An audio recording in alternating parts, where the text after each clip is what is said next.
Chris, is your father late again today?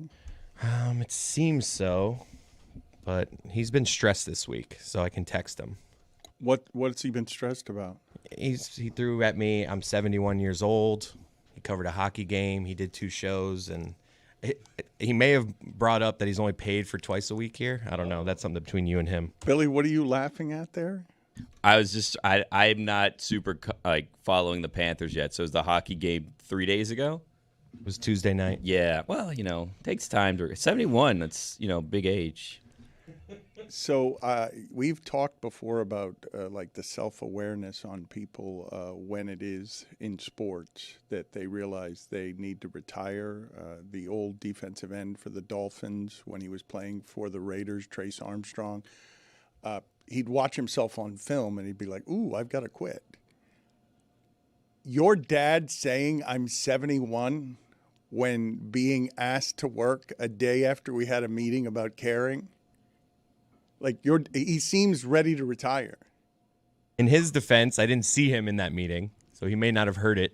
No, but I'm just saying in general, he should do what he wants. He is 71, but once you get to the point that you say, I'm 71, as a way to not want to work, perhaps it's time you retire. Well, he's been saying it since 67, though, right? I'm 68 years old now. I'm 69. I can't keep doing this. So the 71 doesn't change all that much. Is he tired? Because the hockey season just started. So what's he headed for? He didn't have time to shower. He was already too tired to shower after the first hockey game of the season. So where are we with him?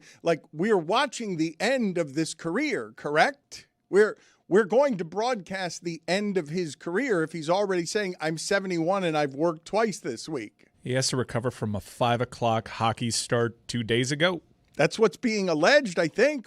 Get him on the phone. Is he coming in? Do you know it? Because I know your father over the years. Once he starts with this, he's liable to just not show up. Wait, so he missed game 2, which was last night, right? Because Roy left at noon yesterday because got a Panthers game. We're what? Why do you have to leave so early for a hockey game?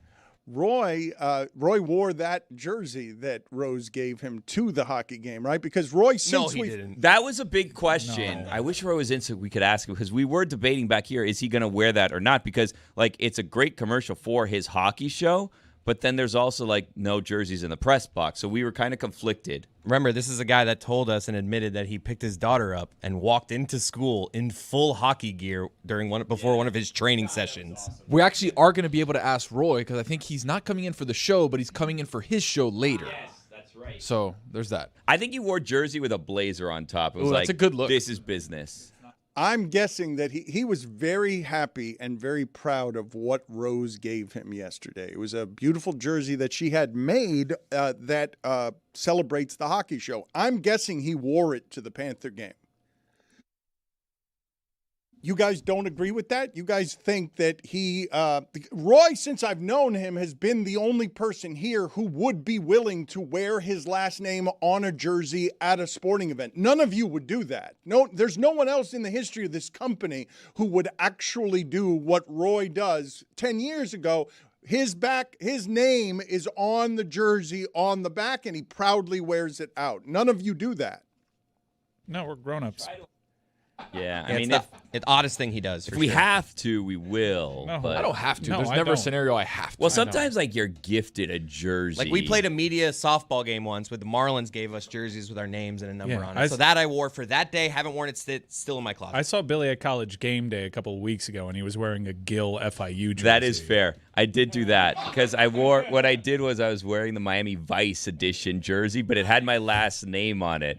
I had to decide what to wear. My dad was so nervous when I was going in an FIU jersey to college game day. He's like, take that off right now. People are going to be fighting. I'm like, they are not going to be fighting me about an FIU jersey. Nobody we're good here. cares, He's trust I me. can't believe it. He was I can't worried believe for your safety? He was worried that I was going to be an irritant at college game day because I was explaining to him, you don't understand. People go and you just represent. It's a celebration of college football. You go, you take a banner, a flag of whatever college you're representing. It's not a big deal. And I was also like, they're playing the Gators. There's going to be so many more Gators fans and FIU people that are trying to start problems. Your dad was worried about hooligans? He was worried about hooligans. I think he was worried about me potentially inciting hooliganism by chanting "paws up" at people as I walked by them. I'm with Billy's dad on this. You don't wear another jersey when you're going to a You game. have to. When you're going to a game with two teams, you wear those two teams. No, and it's that's college it. game day. That's a different situation. fine. Maybe I'll college give you a game pass. day. Maybe and I'll they're give in you a my hometown. They came. It was a big one. FIU had a big one that week. They lost, but So your father was worried that you would go. he wore an orange shirt, and I was offended. I said, "What are you wearing? What am I wearing? What are you wearing, sir?"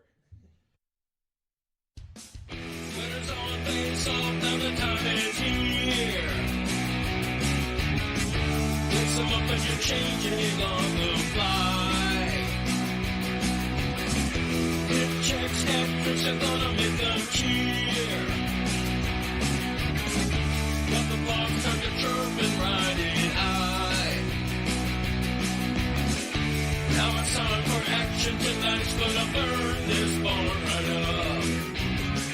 Slap shot will light the lamp so nice. Let's go for a breakaway on the chase to raise the cup. We'll be standing on our heads till we meet them at center ice. Hockey is back, Jack. Hockey is back, Jack. Hockey is back, Jack, baby, and we'll meet you at center ice. We run a weird company here, so I don't know if Greg Cody is showing up for work. Please call Roy. I'd like to ask him if he wore the jersey to the game last night where the Panthers became 2-0 and Marchand continues to cement himself as a Florida legend whose name we don't know how to pronounce. Don't know if it's Marchand or Marchand. We'll probably figure it out before he's done. Jeremy, the wokest among us, is offending how many different groups of people today with his costume?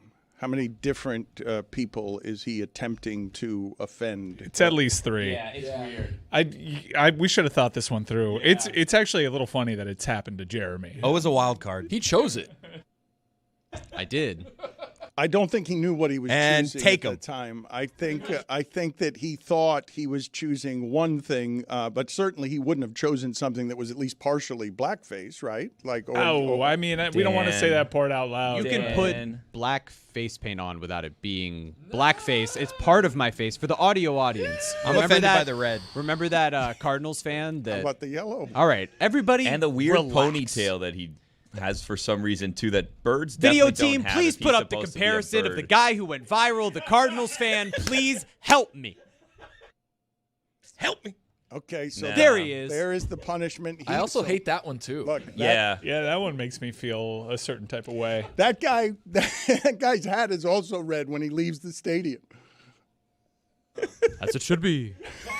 Jeremy looks like he stormed the Capitol, if we're going to be honest, also. Now, Like, so finally, there's multiple finally, groups and finally. races that are, Finally, I think, someone taking said it. offense by You this can't today. be both offended on that end and then also say I look like I stormed the Capitol is a derisive thing. Pick a side. Well put, Jeremy. You hadn't considered the consequences of your punishment, but I do salute you for. No, I'm pretty sure I know the consequences. What I is have the my punish- face painted as a cardinal. I'm not going to have you talk down to me on societal issues today, pal. Greg Cody, is he coming in? Do we know? I if got a he's text. He's not coming in. He'll hop on Zoom soon. What? And that's all he'll give us. He was not in the car. He's You scheduled. just skipped? He's scheduled to work today. He is 71. That's what his argument is. I'm 70. It's a good argument, honestly.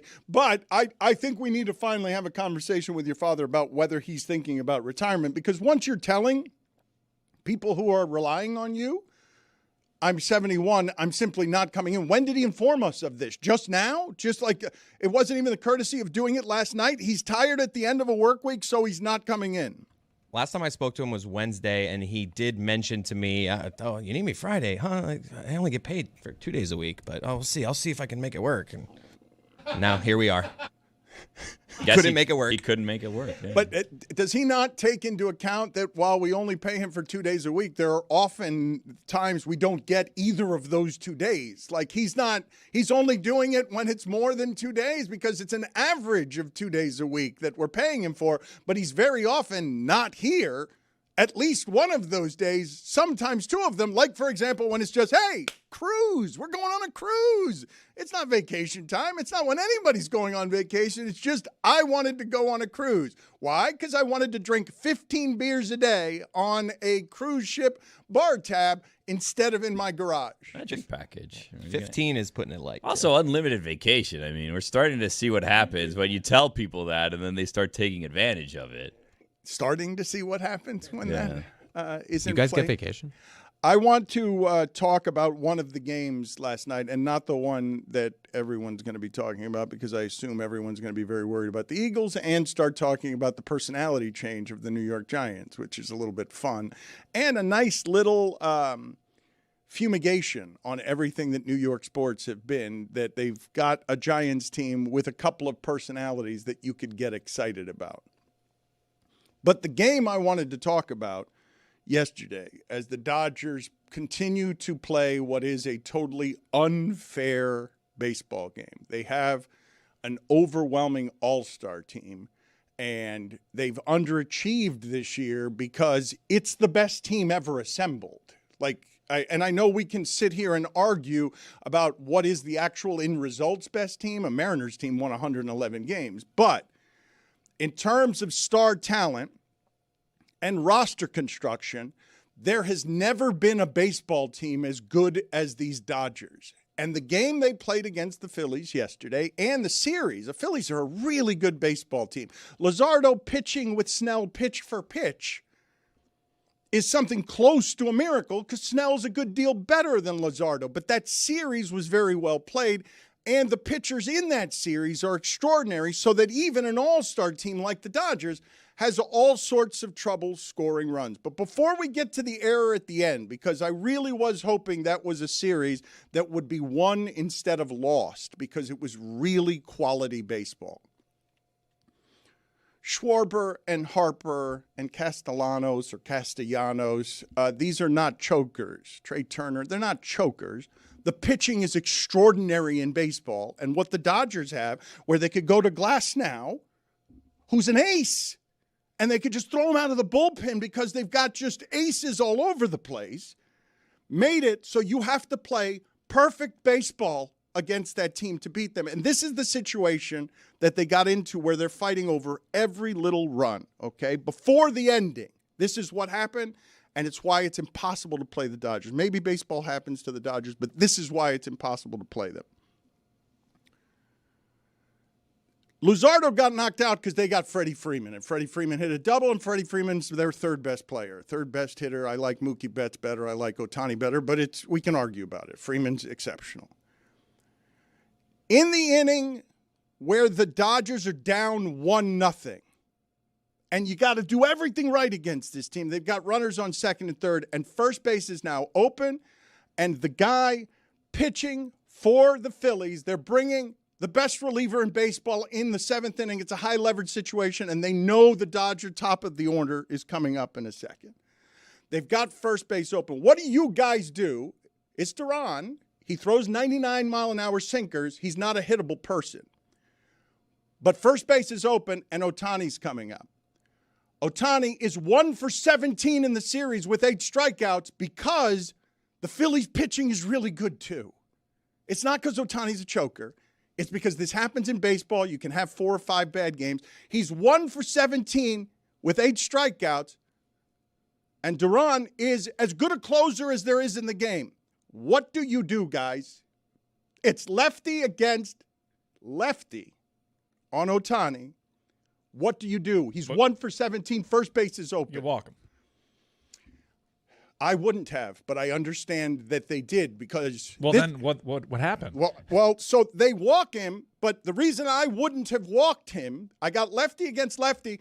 I've got the best reliever in baseball, and Ohtani's struggling in the series. But the reason I wouldn't have walked him, there are 2 outs. The only reason I wouldn't walk him is because now you're leaving no margin for error on the next hitter, who is Mookie Betts.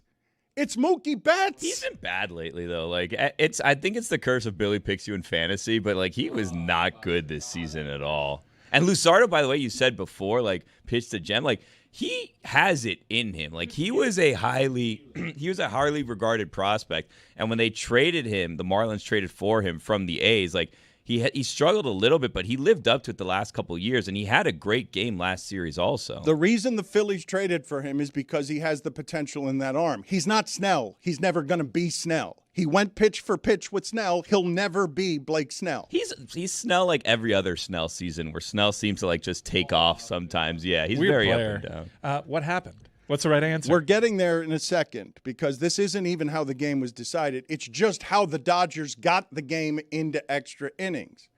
You say Mookie Betts hasn't been that good. Okay, I'll grant that to you.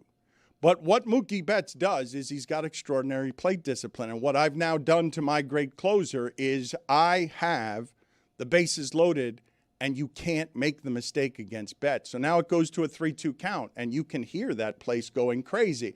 And Betts has such extraordinary plate discipline that he takes a pitch that everyone else in the league would have swung at. You're not looking at a bases-loaded situation in Dodger Stadium wanting to be the hero and taking a pitch that's at your chest when the reason that Chapman's good this season is because everyone in the league is swinging at that pitch now. Every single person, and Betts lays off it to tie the game in a game you cannot make a mistake in because one run is going to decide it. Duran's first career bases loaded walk. And just to go back, it was Sanchez was the lefty that had been in, and it could have potentially been an at-bat with Ohtani. But Duran is a right-handed pitcher.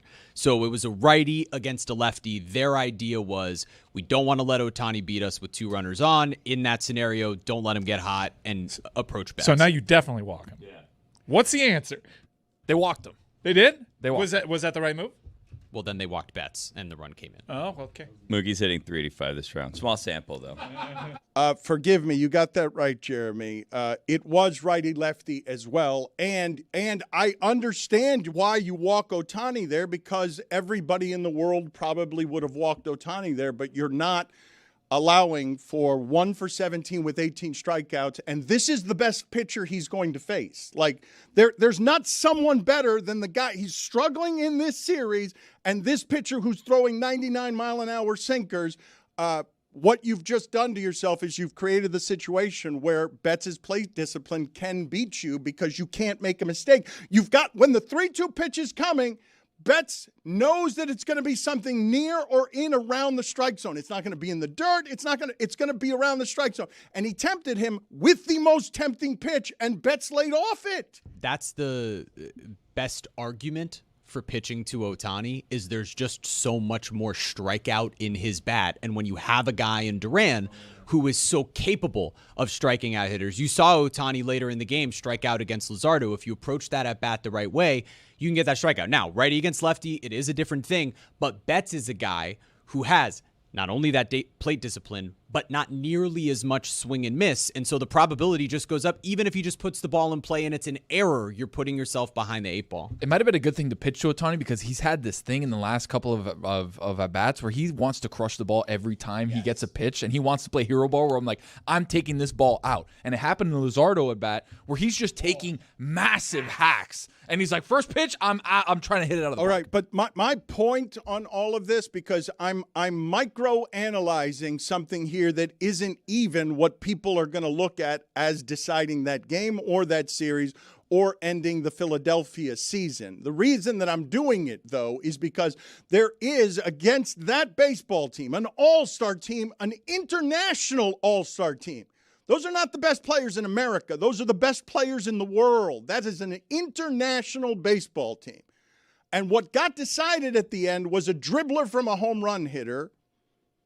And it wasn't the Dodgers winning the series. It was the Phillies losing the series because Orion Kerkering made a mistake with the bases loaded in extra innings. And I was feeling late in that game, you tell me if you guys ever feel this for a fan base. You felt it when it's your team. I felt bad for the Phillies the entire extra inning scenario because you're on the road and now your fans are in a room where the water's rising, and any one of the Dodgers ends your season with a swing. You're watching the bottom of innings when you haven't scored in the top of innings, and they've got a 1-game lead in the series. So as the pressure rises on a team you have to play perfect baseball against because they're better than everyone. It's the best roster ever constructed. Baez, Cuban player, shipped in last year, like hasn't played much Major League Baseball. He comes up with the bases loaded, and he hits a dribbler. This is a home run hitter. He hits the ball the least you can hit it. Kerkering made his pitch. Like, he made the pitch he wanted to make in that spot. But this is a home run hitter in a lineup filled with home run hitters. As the Phillies are watching and their fans are watching, any guy can end our season with a swing. Like, when was the last time? I guess you guys felt this during Game 7 of the Stanley Cup playoffs against McGregor last year because McDavid, excuse me. Yeah. That was 2 years ago. When's the last time you guys felt like your season could end in a moment? Where you're watching something you deeply care about, and the bottom half of an inning from a team at home. Like, I really felt bad for Phillies fans watching that because they're playing this team, and any swing can end the season of great expectations after having several seasons ruined that had great expectations. I guess it happened with the Panthers too. Eastern Conference semifinals against Toronto. When they went down 2-0 in Game 3. That's why the fourth line got to finish the season because they played so well in that game. That game went Tampa. to overtime. That was a little nervous Nelly. Opening day 2017, Ian Happ. The reason that doesn't qualify is only because there were more games after that. Your season would feel like it ended, but it hadn't actually ended. It down was 0-3. I mean, that's tough. Down 0-3 is not your season's immediately over. I went from hoping this team was going to make it to the World Series to one swing and I'm finished. It's just a pressure that I, as someone who considers himself weak in these circumstances, it's a pressure I would not want on me, because here's what happens late in the game. And I really do have to get credit to Kerkering for the way that he talked about this, because he is somebody who will have a name in Philadelphia now that will be associated with a moment got really tense for you. We had great hope and you simply choked. Like, this is identifiable in his own voice. Obvious choking from what happened. The pressure of a moment got to him, and he did something that nobody does. He says afterward that the pressure of the moment got to him. So the bases are loaded, and the Dodgers, you can hear in the sound on the call, the way the dribbler goes back to the mound, and all of a sudden, 60,000 people in Dodger Stadium are rising up, and you can hear the noise and the pressure. The play there is you pick up the ball and you throw it to first base. Real Muto, his catcher, is pointing to first base. Don't throw it to me. He's pointing to first base. And Kerkering just chokes on the moment and throws the ball home poorly, and the game and the season is over, and it's your fault. And what happens to him is he immediately bends over, sick to his stomach, and if he could have, he would have just thrown up right there on the field because of how bad he felt. Because it's as identifiable as a choking moment. We talk about choking moments all the time. You never see them this obviously where a guy simply panicked. I feel like in baseball, though, when you bobble a ball and you just have this panic of, oh, shit, I need to go quicker than a normal routine play, like, I'm not going to do the thing I've played. Like, I can relate to that panic of just like, oh, shit, I made an error. I'm not thinking anymore, and you just throw it out of the way. I talked for 7 minutes earlier this week in that series about a wheel play the Dodgers ran because they're not going to panic. Oh, and it was beautiful. They're not going to panic because their guys have been in this situation every postseason for 13 straight postseasons. So they get the benefit that Jeter got, where if I'm always playing here, it feels like just another game. The pressure doesn't get ratcheted up to a place that suffocates me. But can we hear Kerkering in his own words here? I'd like to just hear, you just never tell me the last time you guys, after watching someone choke, saw the athlete raise his hand and say, yep, I choked. Get off my foot. Just kind of, once that pressure got to me, I just thought it was a faster throw, the JT, a little quicker throw than trying to cross-body the Bryce. So, just a throw. Yeah. Did you hear them telling you to go to first at all, or were you just in the moment that you wasn't even? Just in the moment. Yeah. Can you see JT pointing in that moment, or is it just kind of looking up? Just kind of looking up, just be ready to go.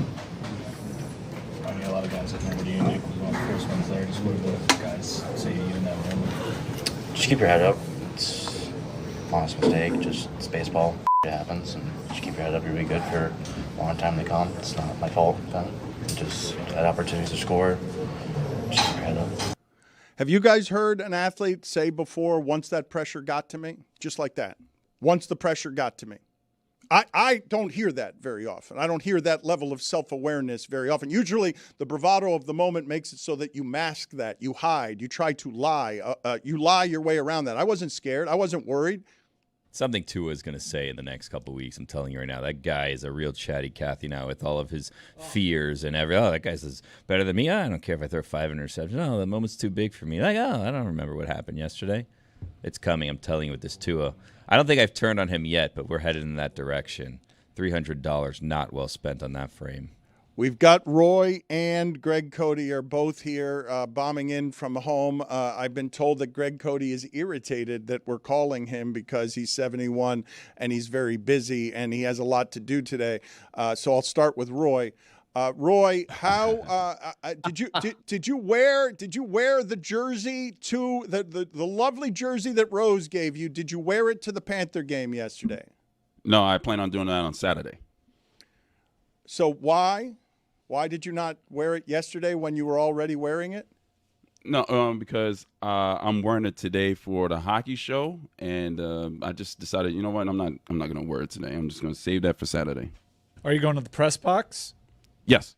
Ooh, don't they have like a no jersey policy? Yeah. It's not a National Hockey League team. I'm not really cheering. It's not like supporting Ottawa. Blazer on playing top, tomorrow. maybe? Okay. Or underneath, possibly? Wear a shirt on top. Yeah, sure. Yeah, I'll do that, Billy. Thanks. Greg, what are your thoughts on this? Roy Bellamy, who may at one point in the Panther Arena have a dedicated place named after him, the Roy Bellamy Legendary Memorial Press Area. What is your ruling as a journalist on whether or not Roy is allowed to wear a jersey in the press box? Well, I'm working behind the scenes to get Roy on the Media Hall of Fame that you see as soon as you leave the elevator and go to your seat. What kind of jersey is he wearing into the press box? It is the hockey show. It's a hockey jersey, but it's not of a team. It's of his own show. And when you say you're working behind the scenes, is your only effort there to be behind the scenes and not actually doing anything? Because I don't believe that you're working behind the scenes. And you're not working in front of the scenes today. You're not working. Well, I am. I'm working very hard. I just happen to not be on your show, so naturally everything is centric around you, so you assume I'm not working.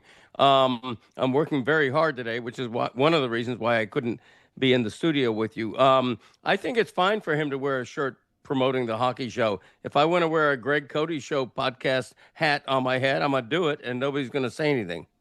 Roy, how are we feeling about Jeremy's overall look? Yeah. I don't know why. Well, I got a feeling why. I don't like it. I think I'm thrice offended. There's something. Yeah, that's good luck, Jeremy. What is he, a Cardinal? Wait, Roy, wait. Yes, Don't forget, thank you. Wait, look at the hair, though, Roy. Yeah, that's What's wrong with the that's hair? not good, man. That's not good. It's not good. It's not of all people, he's supposed to be an ally. Mm-hmm. It feels appropriated. It does. Roy, thank you. I still don't understand your jersey wearing habits. I thought if you didn't wear it yesterday, you wouldn't wear it at all. Instead, you're saving it for Saturday. It's a big game Saturday, Dan. Okay. Yes. Last night was a nice one too. 2-0. The Panthers now are. They ruined the life of Rick Tocchet and his a great hockey name. They ruined the Philadelphia Flyers opening debut of the illustrious Rick Tocchet because Brad Marchand is now a local legend, beloved by all, including an arrogant and wrong Mike Ryan, who has to walk back all public comments. Already did. We buried the hatchet. I don't think he should forgive you, honestly. That's all right. That's his prerogative. He's our rat. I don't believe that the audience should forgive you either. Roy, thank you. I have some more questions for Greg. Greg, you stay there. Appreciate your time. And it was a lovely jersey that Rose made for you. Thank you, Rose. Greg, why aren't you in today? You were scheduled. Scheduled. That's funny. Well, first of all, Dan, I know you don't like major in math or anything, but I'm paid now to be on the show twice a week. And you may recall I was on the show earlier this week for 2 days. And so the third day I consider to be sort of optional. I'm not paid for a third day. I love you and I love being on the show despite conversations like this one. But I was just very busy today. And so I said to my son, Christopher, the other day, I just can't be in Friday. I got to do this, and the other. And he was fine with it. And so here we are. You said I'm 71. That's what you said. I'm 71. Yeah, well, that's one of the reasons. I'm trying to cut back on work, not increase my work level. But today happens to be an extra busy day. I've got right around the corner from this, I've got a book-related Zoom interview with Ron McGill. There's a deadline approaching for that book. And so that's weighing on me. I've got a Greg Cody show, a major podcast interview coming up right after McGill. And so I'm just very busy today, Dan. You know, the world doesn't revolve around you and your show as much as you'd like it to. Larry Little?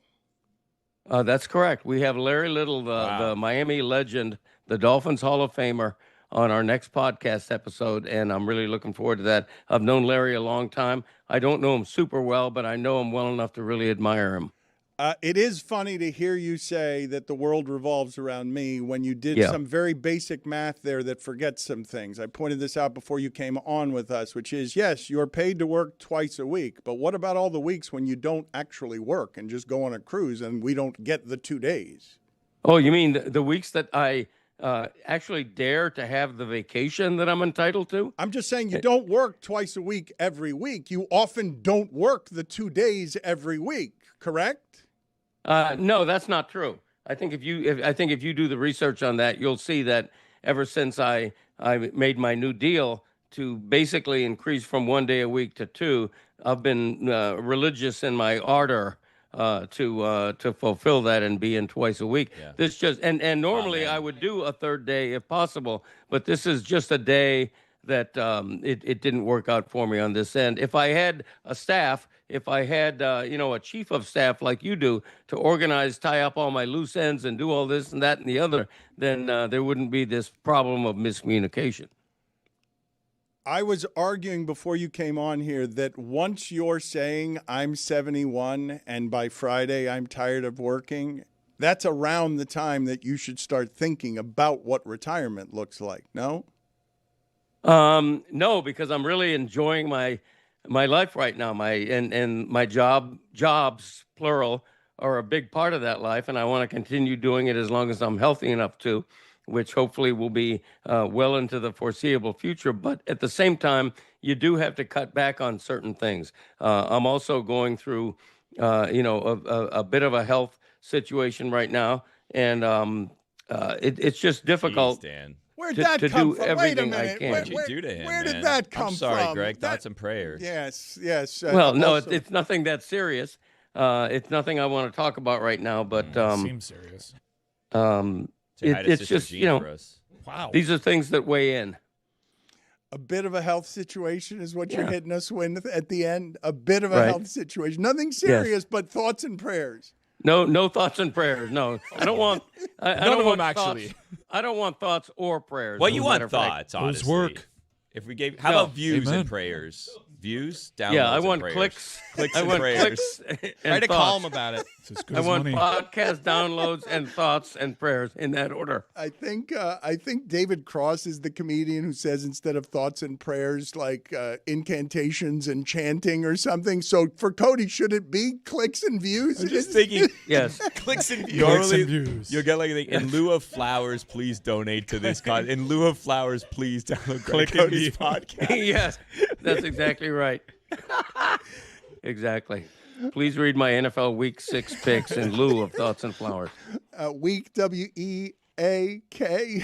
I saw what you did there. I think you're not coming in because you had your worst week ever with picks and you've been derailed by it. Like you are weaker today and weaker this week than you normally are because you had your worst week ever picking games. Yeah, I was 4-10 straight up. I rallied a little bit. I had a few dogs with the points, so I finished 7-7 against the spread. But I will tell you this: there were an NFL record-tying 6 games last week in which a team with a double-digit lead blew it and lost, including the Chiefs and the Dolphins and 4 others. I was on the wrong side of all 6 of those games. So my 4-10 could very easily have been 10-4. I don't make excuses for a bad week, but that was an extraordinary situation that I was on the wrong side of when 6 teams blew big leads. It doesn't happen. I mean, it was record tying. Thank you, Greg. Appreciate the time. Appreciate you taking this weekend to rest so that you can be strong and give us your 2 days a week next week. We will talk to you next week. That's all I live for. Thank you, Dan. The game last night, the Giants blew a double-digit lead and then won the game late because everyone is talking today in football about the fact that the Eagles have a legitimate problem. They're the worst second-half team in football offensively. It's empirical. It's not up for debate. They're 32nd in all the categories if they can't score in the second half. And on top of that, they've got that boring play everyone hates that they ran 4 straight times, and it was the last time they scored in that game. It injures their players. It injures other players. Nobody wants to watch it. There's 11 minutes of game action in an average NFL football game. It ain't 3 hours. It's 11 minutes. When you do the tush push 4 straight times, no one likes that except Philadelphia, right? There's no one watching football, no one watching sports who likes to see 4 straight rugby scrums, one of which the officials, again, can't officiate correctly because it should have been 4th and 6 or 4th and goal from the 6 instead of the 1 because they jumped too early again. Is there anyone outside of Philadelphia who doesn't want that eradicated and all turned to dust because it's dangerous, it's illegal, and worst of all, it's fucking boring? Like, it's unbelievably boring to have – you got 11 minutes of game action, and they're giving you 4 plays where you're going to take half the quarter, and this is what you're going to do? You're just going to fart your way up the field 1.5 yards at a time because you've got some sort of play that nobody likes? I just don't like that we're talking about banning something that one team is excellent at. Yeah, it seems unfair, and I understand it's boring, and I understand the arguments for it, and I do think that ultimately you will get your way. But I like that there's this thing in the sport that is nearly unstoppable that people hate because it's going to set up a moment where their season is on the line, and someone is going to stop it, and it's going to be absolute scenes. It's been stopped before. It doesn't actually work every time. It works at a 90+% clip, but it has been stopped. Yeah, but I'm talking about a big moment. Yeah. I'm asking you guys, do you believe that anyone wants to see that play run 4 straight times so you can watch what had been an exciting offensive football game? Surprisingly exciting because the total in that game was 40 because no one expected scoring because the Giants are good at defense and because Philadelphia is bad at offense. It's the last scoring the Eagles did in that game was to run 4 straight plays that left players strewn on the field. You'll agree with me that it's a dangerous play, correct? The tush push? More dangerous than even football. I mean, it looks violent. I don't know I don't know if anyone's done a deep dive. Maybe Pablo can get on it. People are getting hurt, Mike. Like it is a place that Eagles get hurt and other people get hurt all the time. Agreed. I don't know if like this specific play has more. I'd like to see the numbers on that because that would help me. That would help change my mind. If you could prove to me that this play is more dangerous than other plays, I'd come around on it. And I understand that I'm kind of like a dissenting voice here. I understand why people don't like it. I kind of like it because people don't like it, and it's just something that can't be toppled yet. Visually, it looks like people are getting hurt because of the way that things are lined up, right? Like you have the guards super in and then like submarining underneath the defensive lineman, which obviously arms and legs could get caught, in different things. It just feels like the Eagles run it and nobody really gets hurt on their team. Can I make a prediction? I think in the next few weeks, we're going to see a play action. No, they did it already 2 weeks ago. Damn it. 2 weeks ago, they ran it easily into the end zone by just handing it to Saquon Barkley. That was a good idea by me, though. Yeah, it was. Ahead of my time. I'd Behind thro- my time. I'd enjoy seeing them throw to that Frankenstein Goddard out of that. He had a good game. You guys do understand when I say whenever a league, I get your point, Mike. Why stop a play that only one team is good at? But you do understand that whenever the sport suffers from an entertainment problem aesthetically, what they do is they change the rules. Like that's throughout sports. I could have made the argument that when Michael Jordan was playing against the Pistons and they were just dragging everything into the mud, and later after that, Pat Riley was ruining things by making a bunch of Knicks games 81 to 80 games.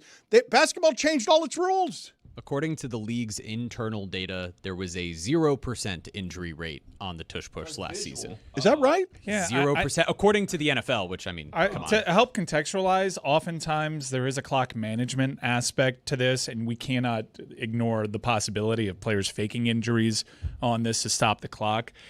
This play is available to everyone in the league.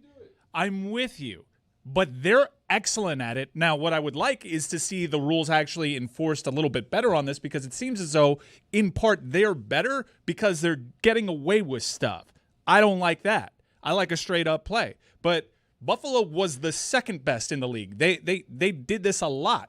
And in a playoff game against the Chiefs, they famously got stopped, and it was a big-time moment. So I'd like to see this run its course and someone stop it before we talk about, like, let's get it away because it looks boring. I don't like that either, changing the rules just because one team is really good at something. So Buffalo's not good at it because they're good at it. Buffalo's good at it because their quarterback is so big and strong that he can do some of the things that Jalen Hurts can do with his lower body, because they say that Jalen Hurts squats, what do they say? He squats 600 pounds or something absurd. Probably more than doesn't that. it? Yeah, I don't. Yeah, they're good at it because they're good at it because they're the body types and the superstars that they have on their team. The same way that Philly's good at it because they have a really good offensive line, and Jalen Hurts seems to be really good at this play. From an aesthetic and waste of time perspective, it's almost like having to throw pitches on the intentional walk. Now you just put the guy on, right? So from an aesthetic perspective, it's, hey, if you have a quarterback whose athleticism and size can allow him to QB sneak for a yard, that feels different than what this is, where you're wasting time and you're just doing this thing that's boring for everyone Falling to watch. forward. No, It's such a loser. I can't believe. I'm shocked we're having this conversation on. I am not a day, loser, Mike. No. A day after they get smoked, because I understand if they win the Super Bowl again and no one can stop it, and it's like, there's a path to beat this team. They look flawed right now. This is why I'm bringing it up, though, because what they did, the last time they had success last night, is when they did that 4 straight times and made everyone in America hate them for reasons that didn't have to do with winning. It had to do simply with, that's no fun to watch. I've got 11 minutes of game action, and I'm watching that for half a quarter. 4 straight plays where they're going from the 4-yard line to the goal line because it's just watching a farm machine churn up a harvest for no good reason. They never scored again after that. They did nothing in the second half after that.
This episode of the Dan Le Batard Show is presented by DraftKings. DraftKings, the crown is yours. Before we get to our next guest, I just want to ask the group by way of introduction, because I think the baseball broadcaster on the radio used to occupy this spot, which is most beloved broadcaster anywhere in sports.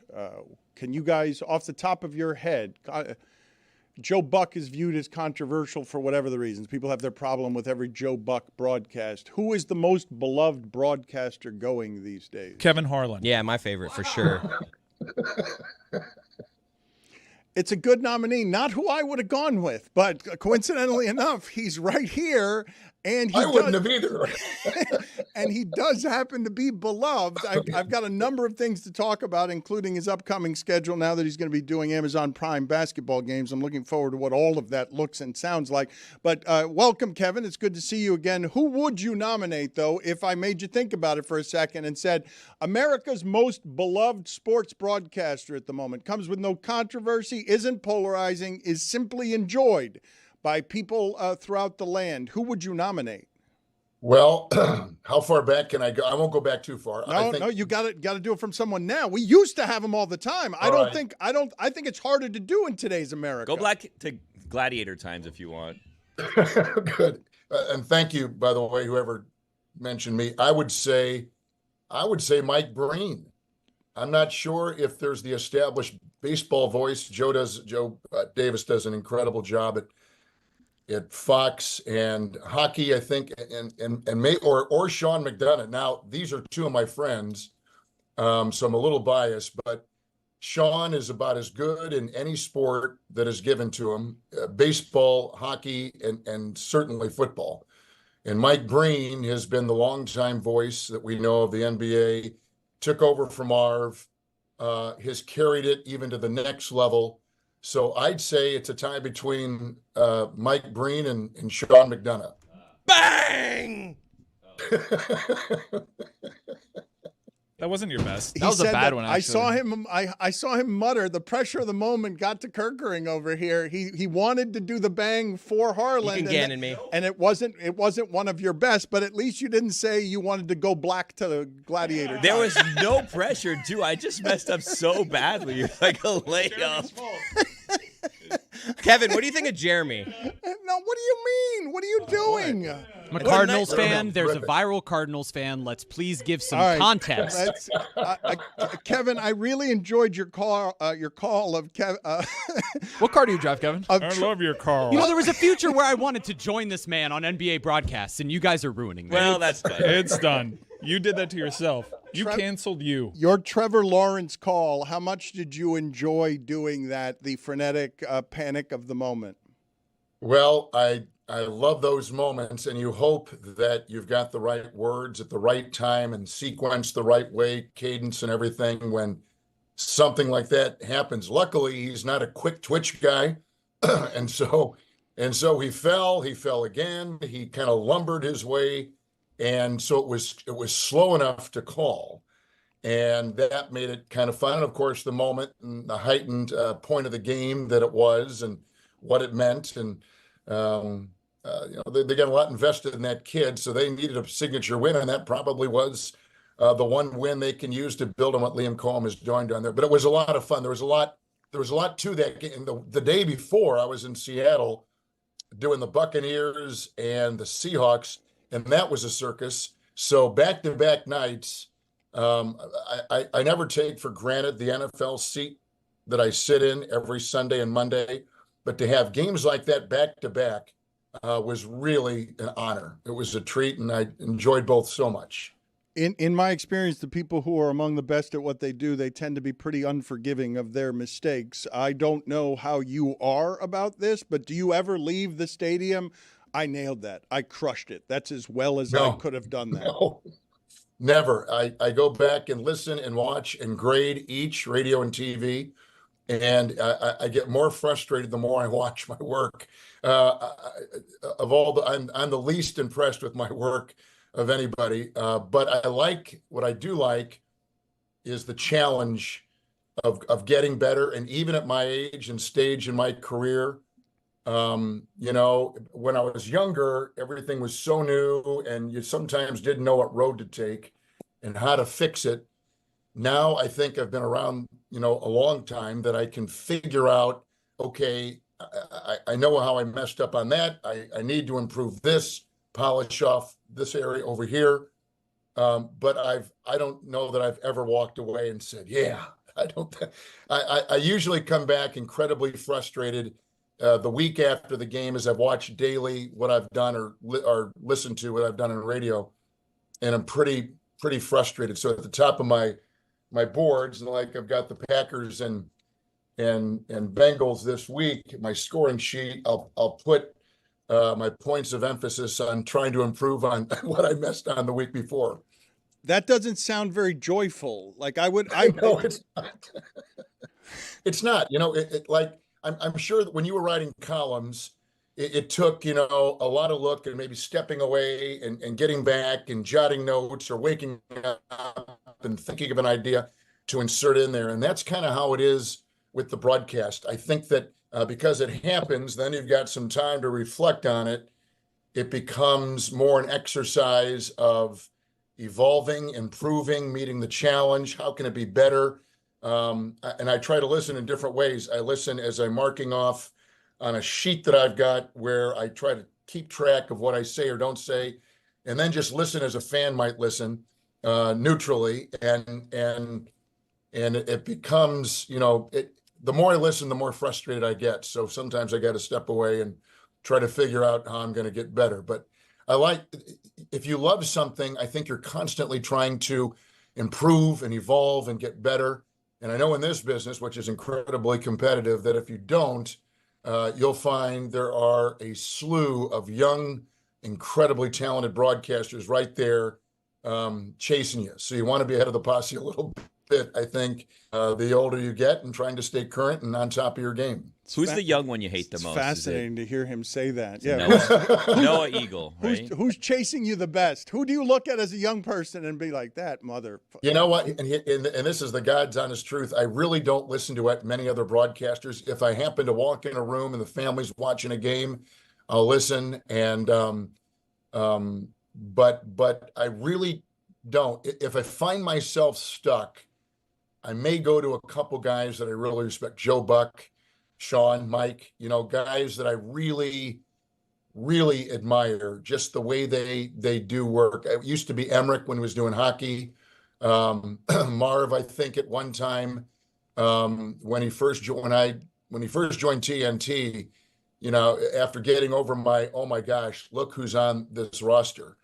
And before that, it was Lundqvist and Dick Stockton, two people that I revere tremendously. But I guess I pretty much would gravitate to the older voices and just how they might call, not a situation or not, you know, a flamboyant call, but just the body of the broadcast and the feel it gives. I mean, I don't want to get too deep in the weeds here, but with any profession, there comes a science and maybe trying to, you know, challenge yourself. And I like that. I told my wife the other day, I say, you know, and now beginning this new Amazon venture, which I'm so excited about and grateful that they'd want to bring me on their great roster of talent. But I kind of feel like my job is to stay relevant and current and as sharp as I owe it to my employers. And I after putting in so many years in this, I owe it to myself too. So I don't slack off. I probably work as hard now as I ever have, and hopefully that will be the scenario for as long as I'm employed.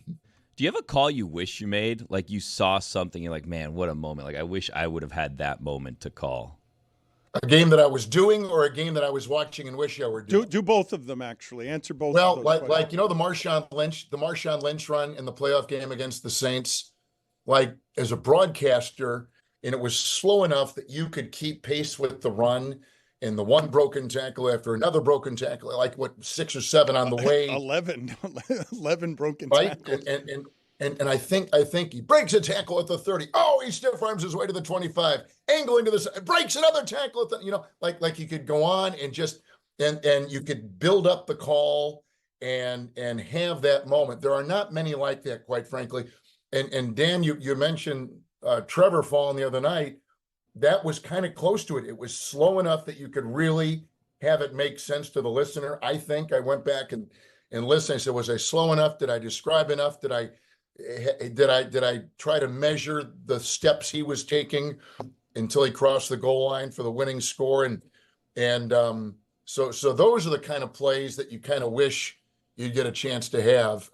Buzzer beaters are great. Clearly, you can set them up, and the shot speaks for itself.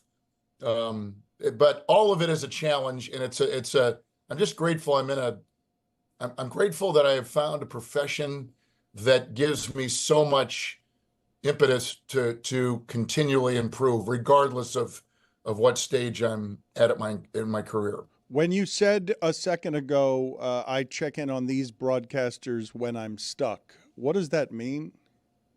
Just, I think sometimes, whether it's creatively or with me, it's probably more cadence and pace, and just how they may call a big, like if I didn't like a touchdown call or whatever, or a last second made shot, I say, you know what, it didn't really.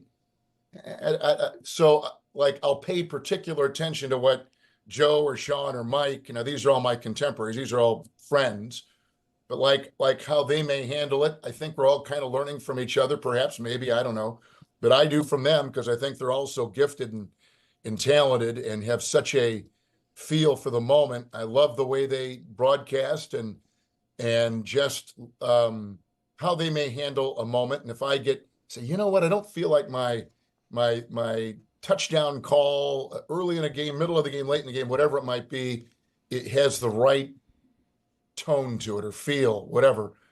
And so then I'll say, next time listen to Joe or Mike or Sean. That moment may come up in their broadcast and how they'll handle it. I don't copy, and I don't tell kids to copy unless they're really young and trying to develop their voice, as I did when I was like 10, 11, 12 years old. But those guys always seem to have a pretty good answer. And I just respect them so much. And sometimes I might even dig in the tape in Summerall and Stockton, Emmerich, how like what their tone sounded like. You can easily find that stuff and on YouTube and other places. And it's just a good reminder of it kind of, I think we all need a mentor, and sometimes distantly, remotely, their calls, their voices can serve as a reminder. Kevin, are there athletes in hoops or football that you kind of get really excited that they're on your calendar because they allow you to get in your bag more than other athletes? Like I imagine, like Baker Mayfield's on the schedule this week. I'm jacked up because I know I can play my best game. He loves the way you simply say Baker Mayfield. I mean, it's no Joe Tess, but anybody saying Baker Mayfield always tickles me a little bit. That guy's awesome. First, it's a great name, right? I mean, it's kind of a catchy. It's a great name, but I would say that in the NBA, it was Michael, then Kobe, then LeBron, and I had the real honor of calling every season of Bryant, and I've done every game of every year of LeBron, and we're scheduled to have him on opening night on Prime. He's going to take the first month off, so we've already hit the load management there, and he's injured clearly, but that's a shame. Anyway, the point is that I mean, you get like going into last week, Seattle and Tampa. Two quarterbacks with incredibly compelling stories. I don't need to get into those, them, and the way their teams had been playing, you knew that it was going to be, it had the chance to really be electric. And clearly in the second half, it was. There were 7 consecutive touchdowns scored. It came down to the final part of the game, and then in Tampa the next night, or in Jacksonville the next night, you knew the Chiefs were kind of building a little bit, and it looked pretty good the week before against Baltimore. Jacksonville was 3-1, first place team. So, now this week we've got Green Bay and Cincinnati. So I've got 40-year-old Joe Flacco, who's pretty doggone smart with an incredible arm, coming back to play the Packers for the second time in 3 weeks with a new team and starting the week that he was acquired. So that kind of is a nice story. And you kind of get used to those kinds of things emerging during the week of preparation. You're a Packer fan, right? You're biased. You're a Jayhawk fan and a Packer fan, correct? Well, I went to Kansas, University of Kansas, and then grew up as a ball boy for the Packers. And when I was a ball boy, when I was 10, 11, 12 years old, I used to sneak up into the press box at Lambeau Field and recreate imaginary games during the lunch hour to an empty stadium and an empty field.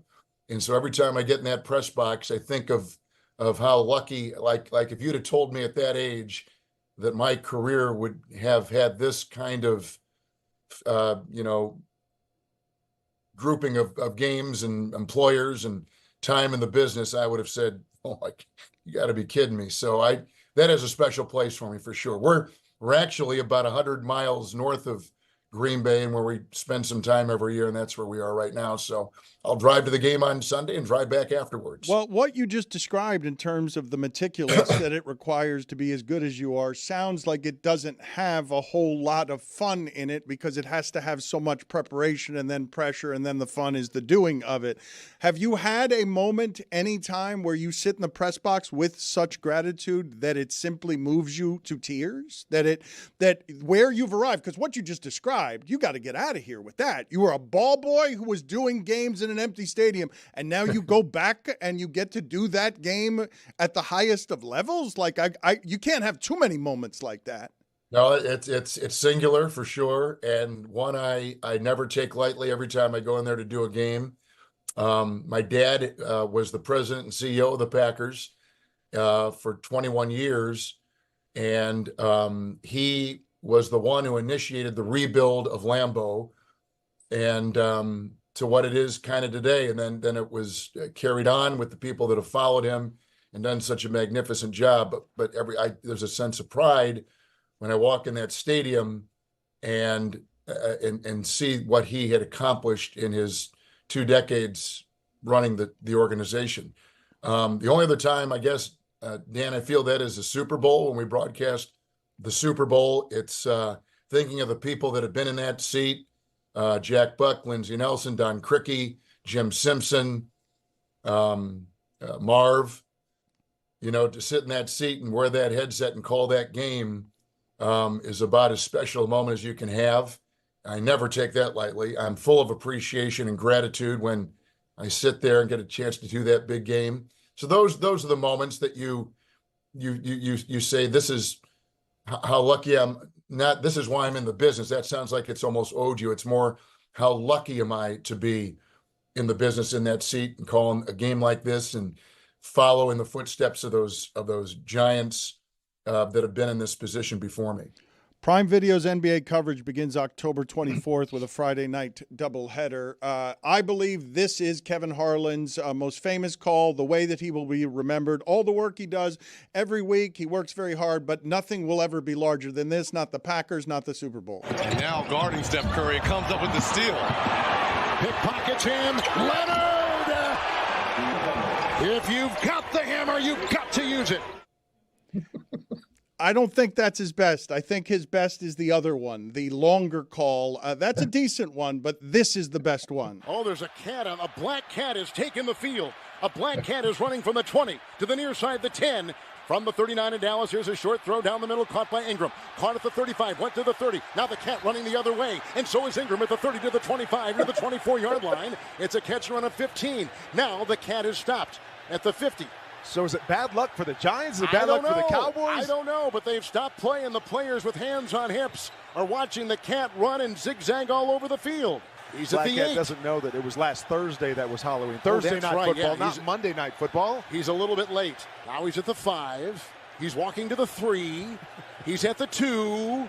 And the cat is in the CDW red zone. CDW, people who get it. Now a policeman, a state trooper has come on the field, and the cat runs into the end zone. That is a touchdown.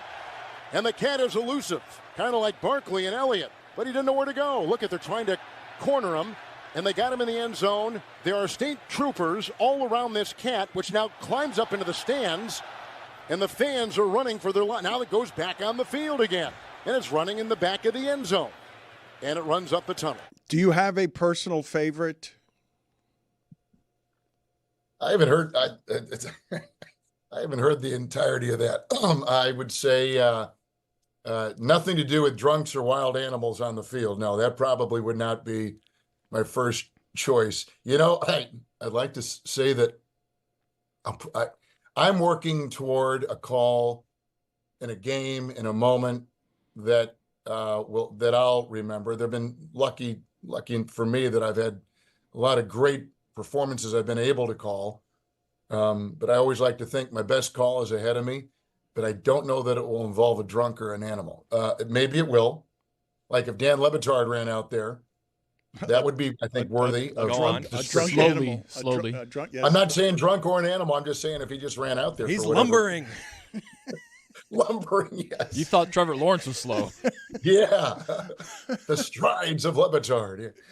Look at him. Yes, he's dressing it up a little bit. So your next call is your favorite call. Did you just do that to me, Harlan? You've got a career. How long have you been doing? How long have you been doing this that you're still in a place where your next call is going to be your best call? Like I began calling games in my room when I was like 11 years old. And I told you the Lambeau Field story, and was actually our high school in Green Bay had a radio station, 10 watts, reached 10 miles.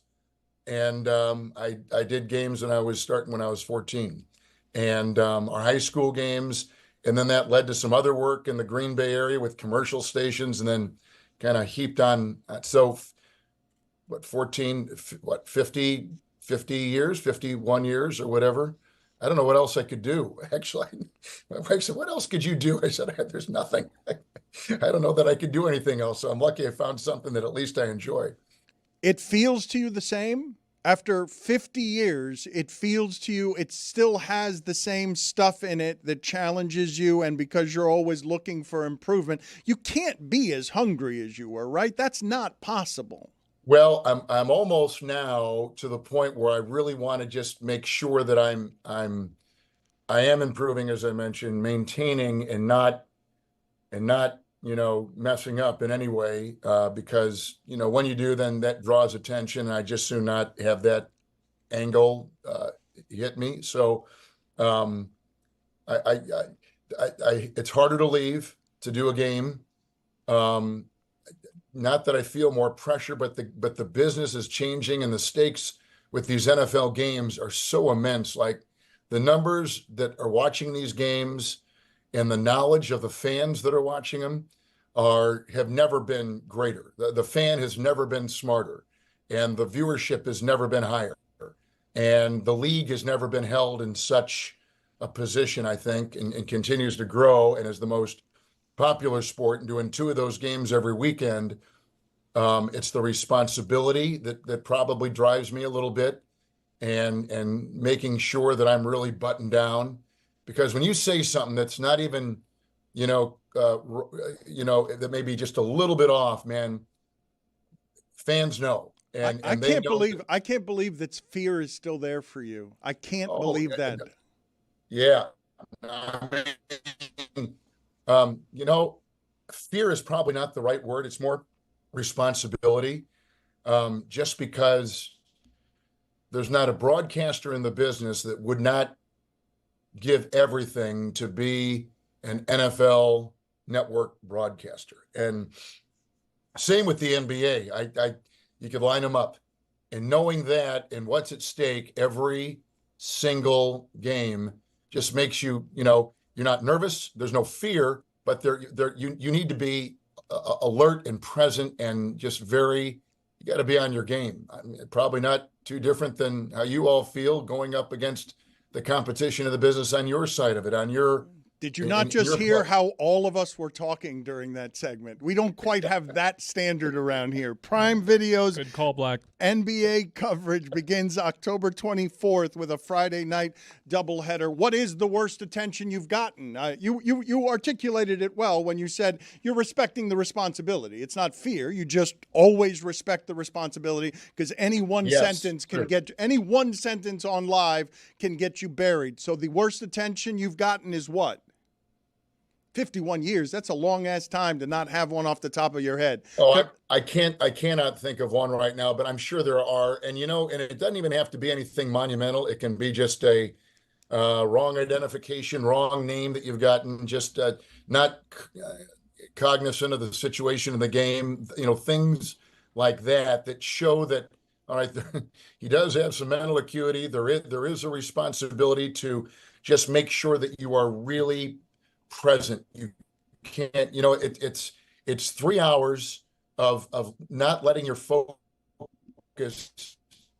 dip at all. Incredibly hard to do, to keep focus for 3+ hours and not doing NFL, and 2+ doing college or certainly the NBA, and to make sure that you are prepared mentally and everything else. That's kind of the challenge. You cannot lose your focus, because when you lose your focus, that's when the mistakes happen, for sure. We don't make any of those around here. Our internet is always perfect, and we always speak cleanly. Kevin, thank you for being on with us. Always good talking to you. Dan, thank you so much, and thanks to your great crew. I sure appreciate the time. Thank you, sir. He's as good as there is in the business, and you can hear why, because he never relaxes on the laurels of knowing he's as good as there is in the business. I don't think of people like that as having those kinds of, we're not going to call them fears. It's obviously standards, but having standards so high, I would think that he would have the confidence by now that he would just come into the game and just know that he's good at it. I don't know when that happens for somebody, if it doesn't happen after 51 years. Yeah, I always read into that, saying that's why he's so great, because he's always aspiring to a standard that he has yet to achieve, because he keeps raising the standard. I just think, though, because, like, for Joe Buck, I'd be curious to talk to Joe Buck about some of that stuff, because he's been good at it since he was in his early 20s, and it was handed down in his family. I don't imagine that all standards are like that. I don't imagine that you get a situation where everybody views themselves as a grinder. I'm not saying that he has imposter syndrome, but I've seen a lot of great people who are actually great at what they do that are fueled by imposter syndrome. And it's always interesting to me to see someone arrive at success and then have to feel like they have to work just as hard as they did 50 years earlier when they were dreaming about that. I didn't know he was a ball boy, though. Like, that's got to be – I didn't know that Packer fandom was something that was in his blood. Seems like a major conflict, if we're going to be honest. I wish you had said that, but it feels like you you accused him. I tried to defend him. Even there, Billy muttered it. I barely even heard what he said. What did I say? Well, you said go black to Gladiator. Yeah, go black. Yeah, that sounded Could have been worse. I could have been dressed like Jeremy. Yeah, that was super racist. Triple racist. Yeah. Hampton Farms Fan of the Week. There is no bias around here when we announce this week's winner of Hampton Farms Fan of the Week. He could win this every week. The winner is, once again, Michael Irvin. This week's Nuttiest Fan. Get nutty with Hampton Farms, the official peanut of bowl season. Keep an eye out for Lucy at Auburn this week. If you think you are your team's Nuttiest Fan, Michael Irvin slapping a belt on the wall, doing push-ups. He could win every week. Billy, you have not gone after Tony this week as much as I thought you were going to for his contentions. Why? His double-pronged contentions that he's being targeted by the cartel on TikTok and he stopped a home invasion. I thought Wait, both. what? Dan, I'm kind of worried, actually. Hold on. Just a piece of it. Think before you speak. I am thinking before I speak. Okay. That's the secondary story. But the first one, I am being targeted by the cartels on TikTok. So I've gotten to this weird spot on TikTok where I'm getting – listen to me. I love how he's like, I don't know how my algorithm got this way. I don't know. So what it is like Jason Whitlock over here. What cartels? Mexican ones. Sinaloa. Drug cartels? Are there other kind of cartels that you know of? Kane's cartel. Clone cartel. Clone. I'm not getting targeted by any of those. Big one tonight. So I'm on TikTok, doing my thing, watching stuff, posting stuff, trying to get more into that. Nice follow me on doom 10 Day scroll. Tony. Yeah, follow me at 10 Day Tony. How are you targeted by Mexican drug cartels? So listen, I've been listening to certain podcasts and they've been saying, hey, look, this is how. Okay, are you guys gonna let me talk or no? Tony, Crazy, that's totally Dan. fair. I'm writing it down, Thank you, Tony, Dan. because I want to tell them after the meeting, guys, you got to let Tony get his story off the fucking ground. Thank you, Dan. Thank you. I appreciate that. Listen, so I may have to go work for the cartels for a little bit. They're saying that the cartels aren't doing like word of mouth, like, hey, why don't you come work for us now? What they're doing is they're actually sending people videos on TikTok and Instagram being like, hey, why don't you sign up to be part of the cartel? And you can WhatsApp them and they'll send you like, hey, be at this location at this time and you can work for the cartel. So what they do is they'll take videos of the entire process throughout from getting the coca leaves to creating the product to showing you the product to sending the product out. Distributing, thank you. And they're like, you can make 25 to 50K a week if you hit this number.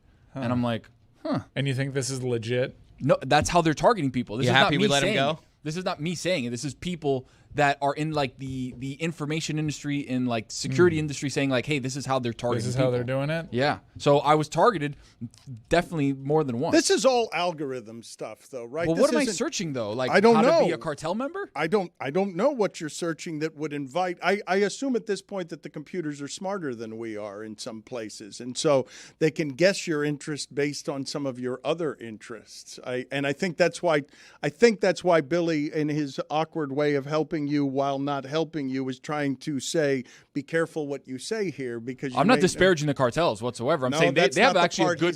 I tried to not let him go down this path, but you guys wanted this, so here you go. You're gonna get a knock on your door, dude. Like, you have said way too much. But from whom? Hold on. I'm not trying to knock the cartels. They actually have a good.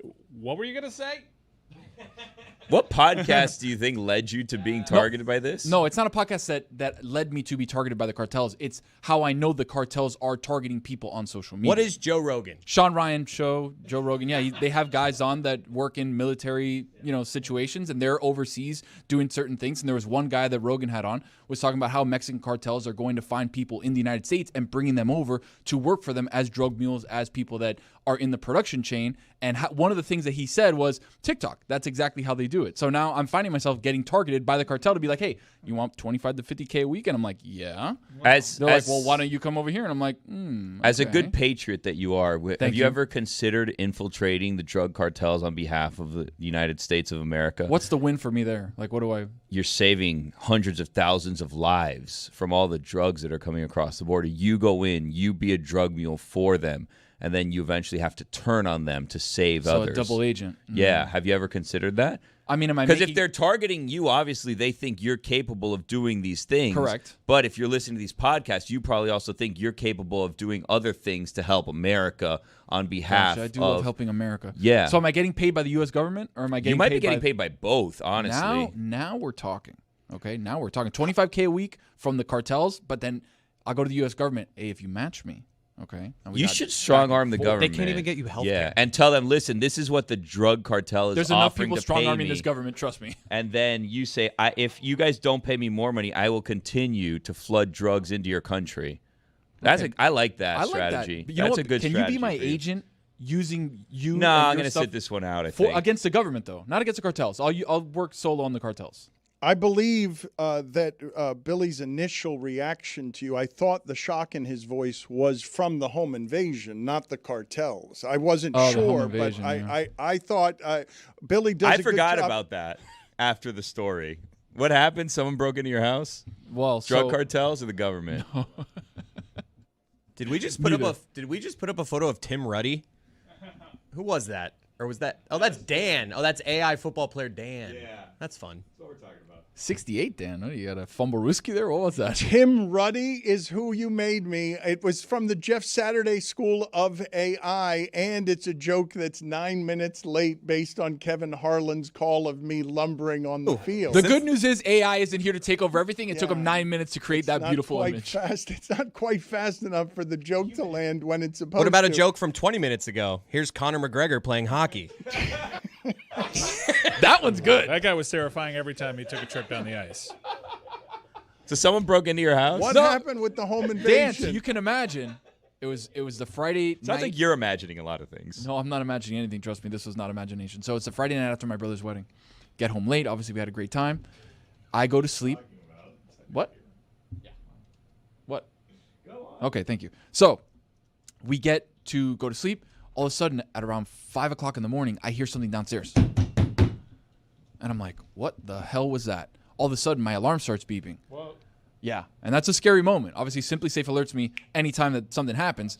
And what the sound was somebody had opened a door. No. Beep, beep, beep. And dude, when I tell you, I have to actually update the lawsuit because I hurt my hip again, my quad, that day, getting out of bed. So I got out of bed like Usain Bolt out of the block. Because you have a child.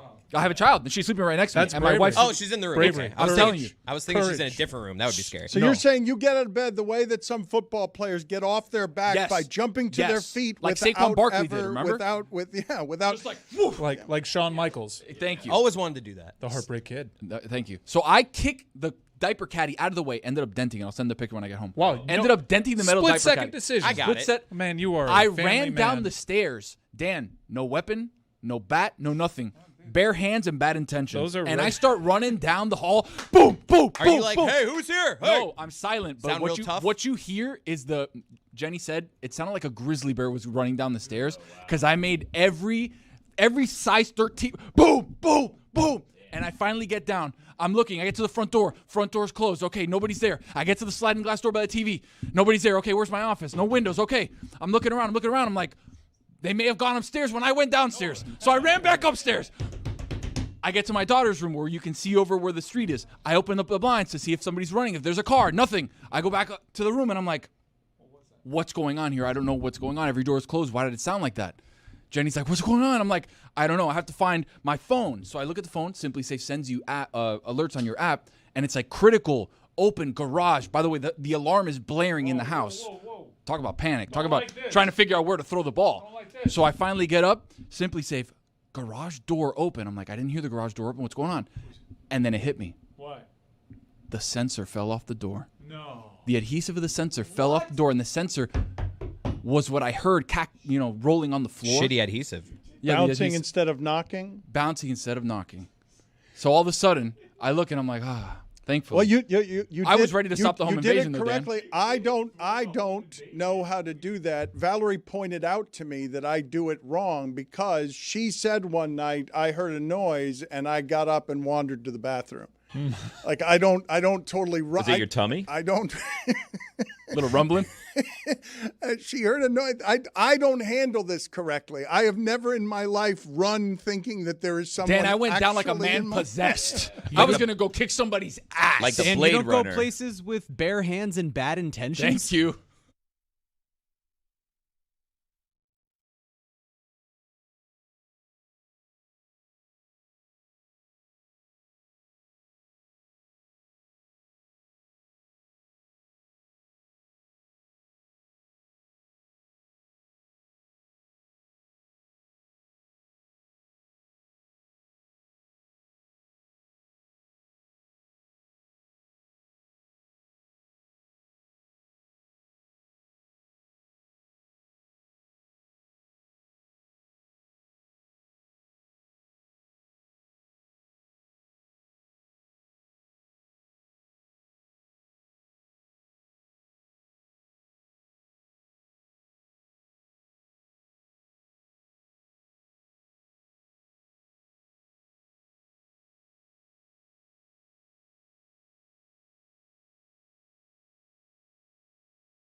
I'm prepared to say that this week's episode of Mystery Crate is the best podcast ever recorded in the history of content. Why? You're prepared for that? I talk so much about music. I talk about neckties. I talk about Jeremy being weird. Well, that's not very This nice. is a great That's tease not so what happened. far. Yeah, well, I've it is what happened. It's I've always never what heard of Lord's Ribs before. I never heard that song. Ribs? You didn't think she 'Cause didn't you're have out. any ribs? Yeah. I never heard that song. I've heard other songs of hers, but not that one. It's such a good episode that we didn't even get to Olive Garden breadsticks are bad. Yeah, big topic. What? Yeah. Wow. They're not that great. You're killing it. Next We week on unveiled Mystery Crate. a new segment in this episode. Yeah, Yeah. great. Oh, we game. did. A new game. Yeah, I'm not gonna say what it is. You have to listen to find out. And also, I swallow a sword. 2 weeks in a row, huh? Did I say that last week? Yes. did, yeah. Yep. Check it out.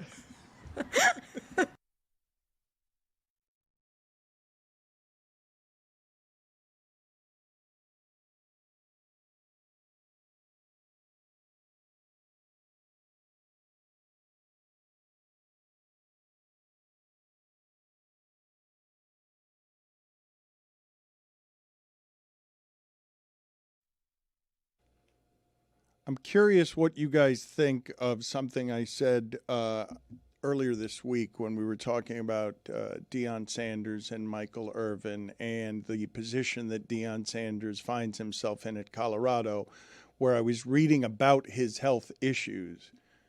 2 toes amputated, blood clots that are causing leg pain, and also an intestine that's functioning as his bladder in a way that makes them have to put a portable toilet on the sideline during games because he had bladder cancer, and so he's going to the bathroom a lot, and there has to be a bathroom right on the sidelines. And if you're Deion Sanders at this point, 58 and in health that is making you have a press conference after a loss where you're apologizing to the reporters because you've had to hide pain all your life. Football players don't talk about pain, don't talk publicly about pain, but here you have 2 amputated toes. It's painful for him to walk. A lot of people believe that Deion Sanders had some sort of natural gift that a holy man reached into his crib, but that was a person who was very prepared for football. Like, he cares deeply about football, and now the kids are gone.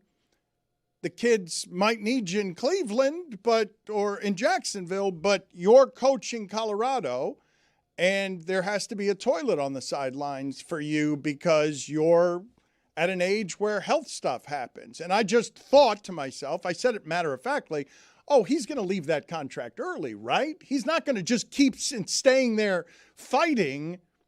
And I said it matter-of-factly, and I don't think it's fair to say it matter-of-factly because he said, no, I'm in a hurry to get back. I don't miss practice. I don't miss practices. I have to get back.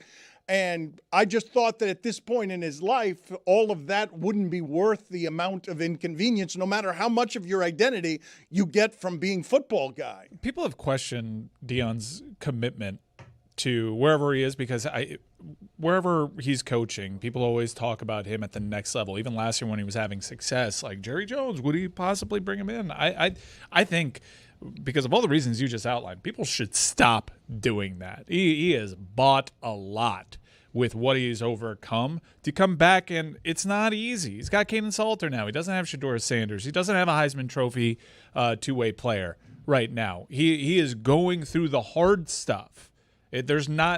College game day ain't going to Boulder these days. It is pretty impressive to see what he's gone through, what he continues to fight through to be there for a whole new crop of kids. I'm not actually questioning his commitment. I'm questioning whether any of that is worth it to any human being who has accomplished what he's accomplished in his life. Health stuff goes to the top of the list on how do you feel every day. I think everybody would understand if he decided to step away at this point. If he did so and we didn't know about his health battles and it was after Shedeur and Travis Hunter left, people would use that as confirmation bias for preconceived notions.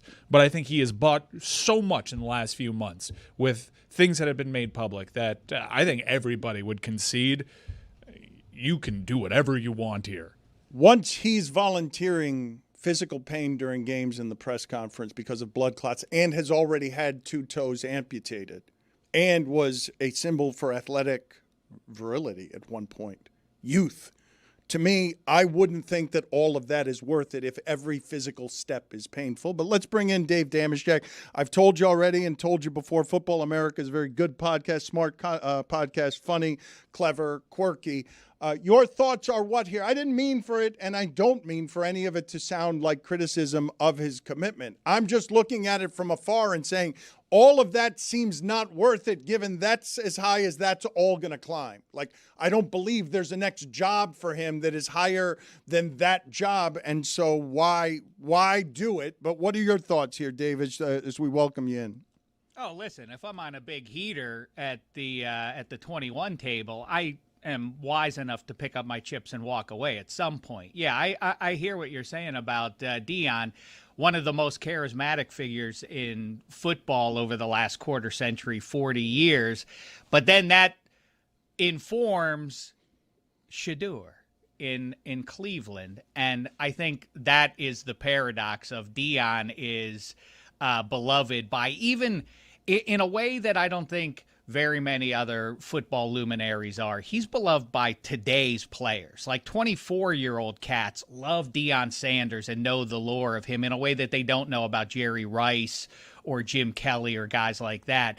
And so the weight of that is on Shedeur, and it kind of makes it clear to me, like, yeah, that's why nobody wanted to draft him, because of the baggage of his prestigious old man, right? I mean, that's how I hear what you're saying. I know you're talking about Deion, and I'm turning it into a Shedeur conversation. Yeah, I mean, of course I wouldn't hang on there. I feel like Deion is on some level, and I'm going against what you guys are saying, and I'm being more cynical about it here. I feel like no matter what, Deion was going to disprove everybody saying, like, well, he's going to walk away as soon as Shedeur and Travis are gone. He'll be out the door with them. I think he was going to go back no matter what, just to say, like, see, I'm still here. I mean, I can't imagine under any circumstances him being in Boulder, Colorado as the head coach of the Buffaloes in, say, 3 years, 4 years. I think there's... Well, I just think once you throw the health stuff in with another variable, which is he's not relevant. And he's not going to get relevant there. He's not going to get more relevant there than he already was at the start. Like, he's already done the top end there. He is a top 10 paid coach in the sport. Yeah. I think he's right around 8. I mean, there's a lot of financial reasons to stick around and tough it out. But I'll take the opportunity to transition to the pros since you mentioned Shedeur. Well, I will say one of the great stories in football lore is the Bill McCartney, Sal Lonesi, Colorado Buffalo, that Sal Lonesi is making time with Bill McCartney's daughter and impregnates her. And now Bill McCartney surely has some feelings about that. And then Sal Lonesi takes ill and then becomes the inspirational figurehead of the Colorado Buffalo program. Imagine how Bill McCartney must have felt with all the stuff he was doing on the side with spreading the good word, and now his daughter. Dameshek, you're one of the strangest people in the universe. What are we talking Mike about? was trying to transition to something.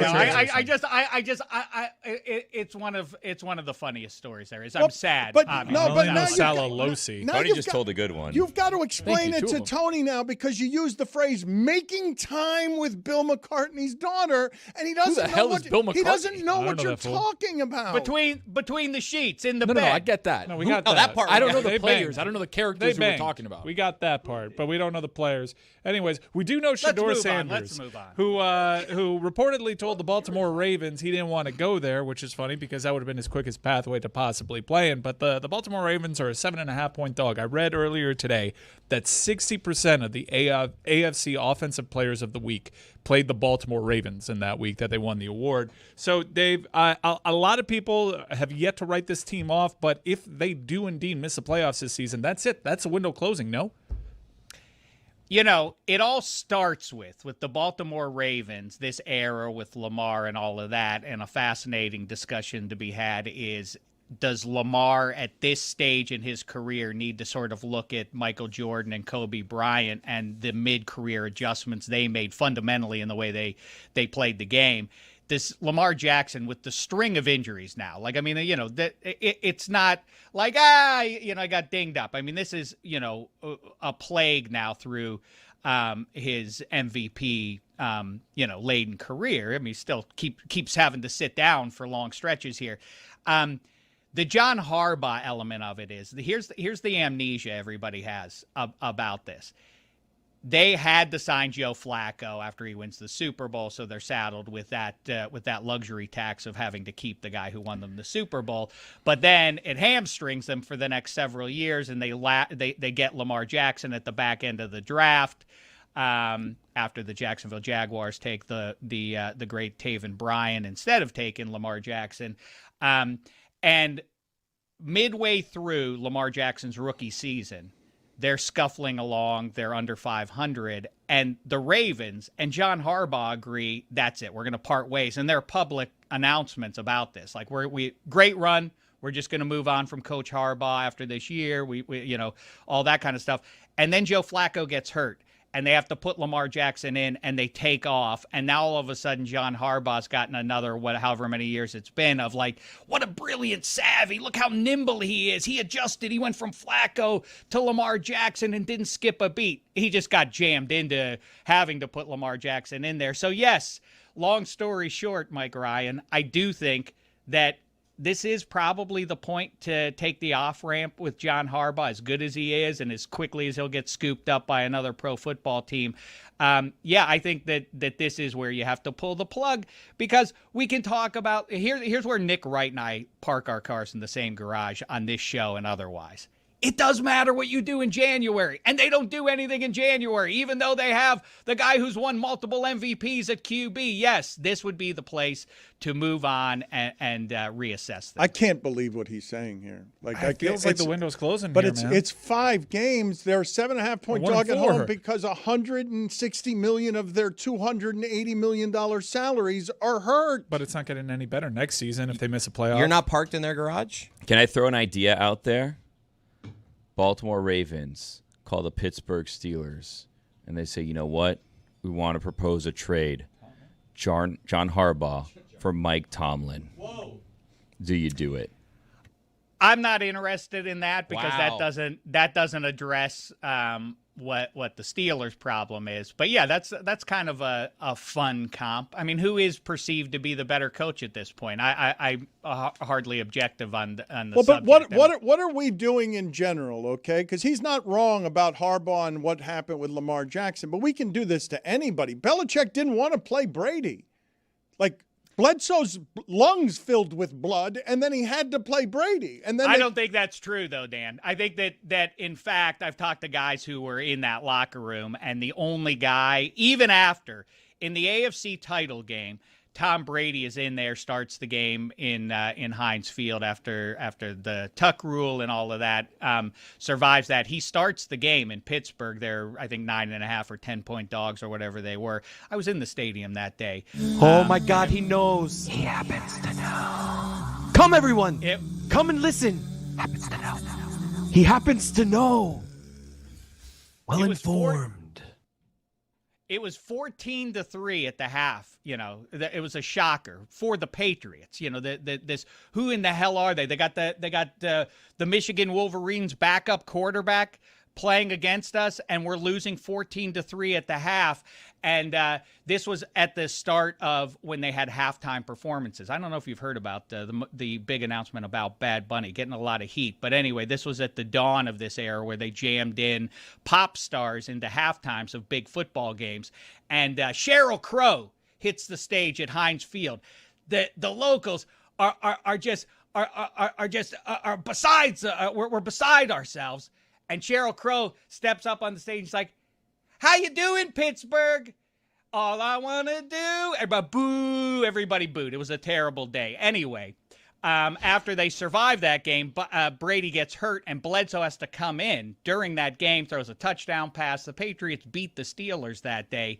Even after Bledsoe coming in as the relief pitcher and playing hero there, everybody in the locker room knew Brady was the answer, including Belichick. It is a balls move if you think about it, that he has the highly paid Drew Bledsoe, and he decides to roll against the mighty St. Louis Rams in the Super Bowl with Tom Brady. But apparently it was not that bold a stroke, according to, I've talked to, like I say, to a bunch of those guys that were on the team, and they said, oh, no, there was no question about it. It had to be Brady in the Super Bowl, not Bledsoe. But I wasn't talking about the Super Bowl. I'm talking about Brady's first start. Belichick didn't want to play him. Bledsoe got hurt on the sidelines, his lungs filled with blood, and then Brady's their starter. This is going to happen here with Carson Wentz now. Like, J.J. McCarthy may or may not be good, but Carson Wentz did something at the end of the games. And until he loses, they're not going to take him out. They'll keep him in there because these coaches don't actually know as much. We give them a lot of credit for stuff, but you just fired John Harbaugh after 5 bad games when his entire roster is hurt. Well, you know what's funny about, the best, most recent example of that is Jackson Dart and Brian Dable. Dable did not want to have to put Dart in until the last possible moment of the season, where he absolutely had to pull the ripcord. He wanted to ride with Russell Wilson because riding with Russell Wilson extends his job, the life of his job, as long as they're getting by with that. And at the same time, I think there was a case as recently as before Thursday Night Football that you could say, like, well, what Danny Dimes is doing as Indiana Jones there is worthy of Brian Dable losing his job in New York, that he let him out of the building. It's the same effect that I keep saying over and over again about, the Steelers letting George Pickens out of the building shows a flawed approach. Same thing with not drafting Jackson Dart when he was sitting there when you need a quarterback. So Brian Dable, you could make a case like, man, this cat doesn't know what he's doing. Look how good Danny Dimes is with better coaching there. But now all of a sudden that's obscured by the fact that Jackson Dart is taking off, and that may well save Brian Dable's job. To your point, he had to put Jackson Dart in because Russ was so bad, but he didn't want to have to put him in this early in the season. It is weird to me the way that we take these leaders and we assign all sorts of intellect to them that they don't often have. He is like Nick Sirianni. Well, that's one, but it feels like I can do this with a whole lot of people because I know, but you need to have like the must-have with very few exceptions. Andy Reid, the era of Andy Reid, and KOC and McVay and Shanny and all of that. And amidst this, like, you got to have a progressive, offensive-minded play caller and orchestrator of all things. And while all that's going on, Nick Sirianni has been in 2 of the last 3 Super Bowls, both against the Chiefs, and he won one of them. Nick Sirianni, that guy, the guy who yells at his own fans, that guy. It's paradoxical, and I advise the 31 other teams to not pay any mind to what the Eagles are doing. Whatever voodoo they have worked to earn that Lombardi, it is not your business. Same thing with the tush push, and I heard you talking about that earlier. Very quickly, I just want to say, the idea that, like, it's boring and all of that, completely agree. But I thought last Thursday night, the Rams against the Niners, Mac Jones is out there on one leg, and with his weird bosoms that he has that are created. What? By Bosoms pads. plural? Mac Jones. He's got pad tits. He's got those. Whoa! He's got a ripped jersey. Damn it, Shaq. What are you talking about? Guy's a warrior out there. His performance was admirable. I just said as much. It was great. I thought but he bosom does was singular. nevertheless. He does. Look at him. Got pad tits. He's titsy. But anyway, listen. Pad tits. Listen, he wasn't farting his way down the field, as someone once said. That is a great way. If you want to campaign against the tush push, Dan, that's the way to do it. Like, we want to watch these high-end athletes fart their way up and down the field. They've got A.J. Brown and Devontae Smith. I know, I love it. And Goddard.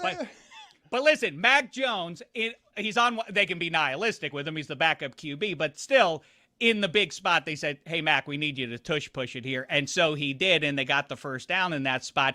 So with 2 minutes or so left in the game, or even less than that, I thought it was telling, or I guess it's in the last 45 seconds or 30 seconds even, the Rams are in a spot to get into the end zone. I'm fuzzy. Or was it just to get a first down within the, There are 2 minutes left in the game, and they can't. But the point is, they couldn't tush push. All the fumble and all, they couldn't. They had to run with Kyron Lacey in tight formation. I mean, Kyron Williams in tight formation and everything.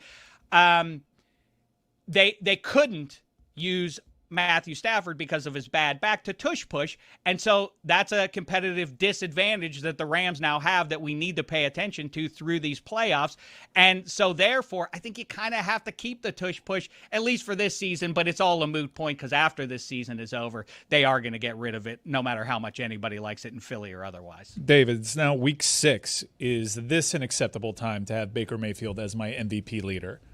I mean, if you want to start with this jive, go ahead. Have time. It's just, there are only so many minutes left on the big blue marble, and if you want to devote them to talking about in early October who the MVP of pro football is, have at it. I like to talk about more important things like this.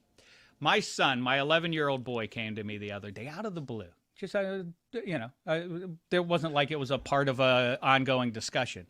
He came to me and he said this, potato or tomato? And I said, what? What do you mean, potato or tomato? He said, you can only have one for the rest of your life, and then the other one is out. You can never eat it again. I turn it to you guys. Potato. What's the? Well, that's the easy answer. Oh. You got to take it easy. Don't jump into something because this is the rest of your life now.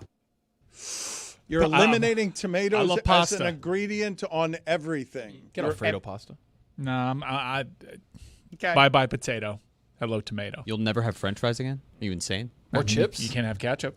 Mashed potatoes? Here's the thing. Never going to that's right. All Never sauces, almost all sauces have a tomato base. Italian sauces. I mean, here's what the wise asses say. Like, so what? I can eat Alfredo. But listen, you're going to be awfully resentful of that 200th plate of chicken piccata at the Italian restaurant while everyone around you is eating meatballs and spaghetti and pizza and all the rest of it. You will come to resent Italian food very quickly. You know what else is out without tomatoes? Barbecue. You want same effect, like, oh, I can go dry rub. How much dry rub do you want to want passing your lips for the rest of the time without sweet barbecue sauce to go along with it? It's a very tough question. I'm not saying there are easy answers here. You flipped me. Salsa. Yeah, you flipped me. Get out of here, potato. Well, wait a minute, okay? It is a more difficult question than you thought because everyone's instantaneous reaction is going to be, I've got to keep potatoes. But then you eliminate pizza, and now we've got a real problem. We've got a dilemma. That's the crux. Here's the other thing for tomato. One more thing on tomato is, by the way, potato, if you're a vodka drinker, it's out. So that's a shame. Mike Fuentes So's the Bloody called that Mary. one out. So's the Bloody Mary. Well, and also, for me, I love, with my French fries, I like some ketchup. And now I don't get that. So, that's a big loss for my French fry eating. Damashek, I will tell the people again to watch Football America twice a week, Mondays and Fridays on YouTube, where he does whatever he wants, as he does on our show when we ask him questions, and he took it to potato, tomato, and we were trying to do football with him. He's got no time for Baker Mayfield MVP. He does whatever it is that he wants to do. He's a hater. He hasn't forgiven him for winning that playoff game. Pad tits. That's right. Pad tits is what he has, and Steve Smith has a bunch of stories. He joins us on today's Football America coming up at the top of the hour. It's grand stuff. Be there. Gino Fuentes, Mike Fuentes, and like I say, Steve Smith. What else do you need? Well, more than that, because Gino Fuentes' second billing. How mad is Mike Fuentes that Gino was said first? That's right. Gino went first. Gino Fuentes, Mike Fuentes. What else do you need? Well, more than that. I need more than that. But Pad tits is all I need. Pad tits. Oh, I know. We unveil a brand new game with Steve Smith.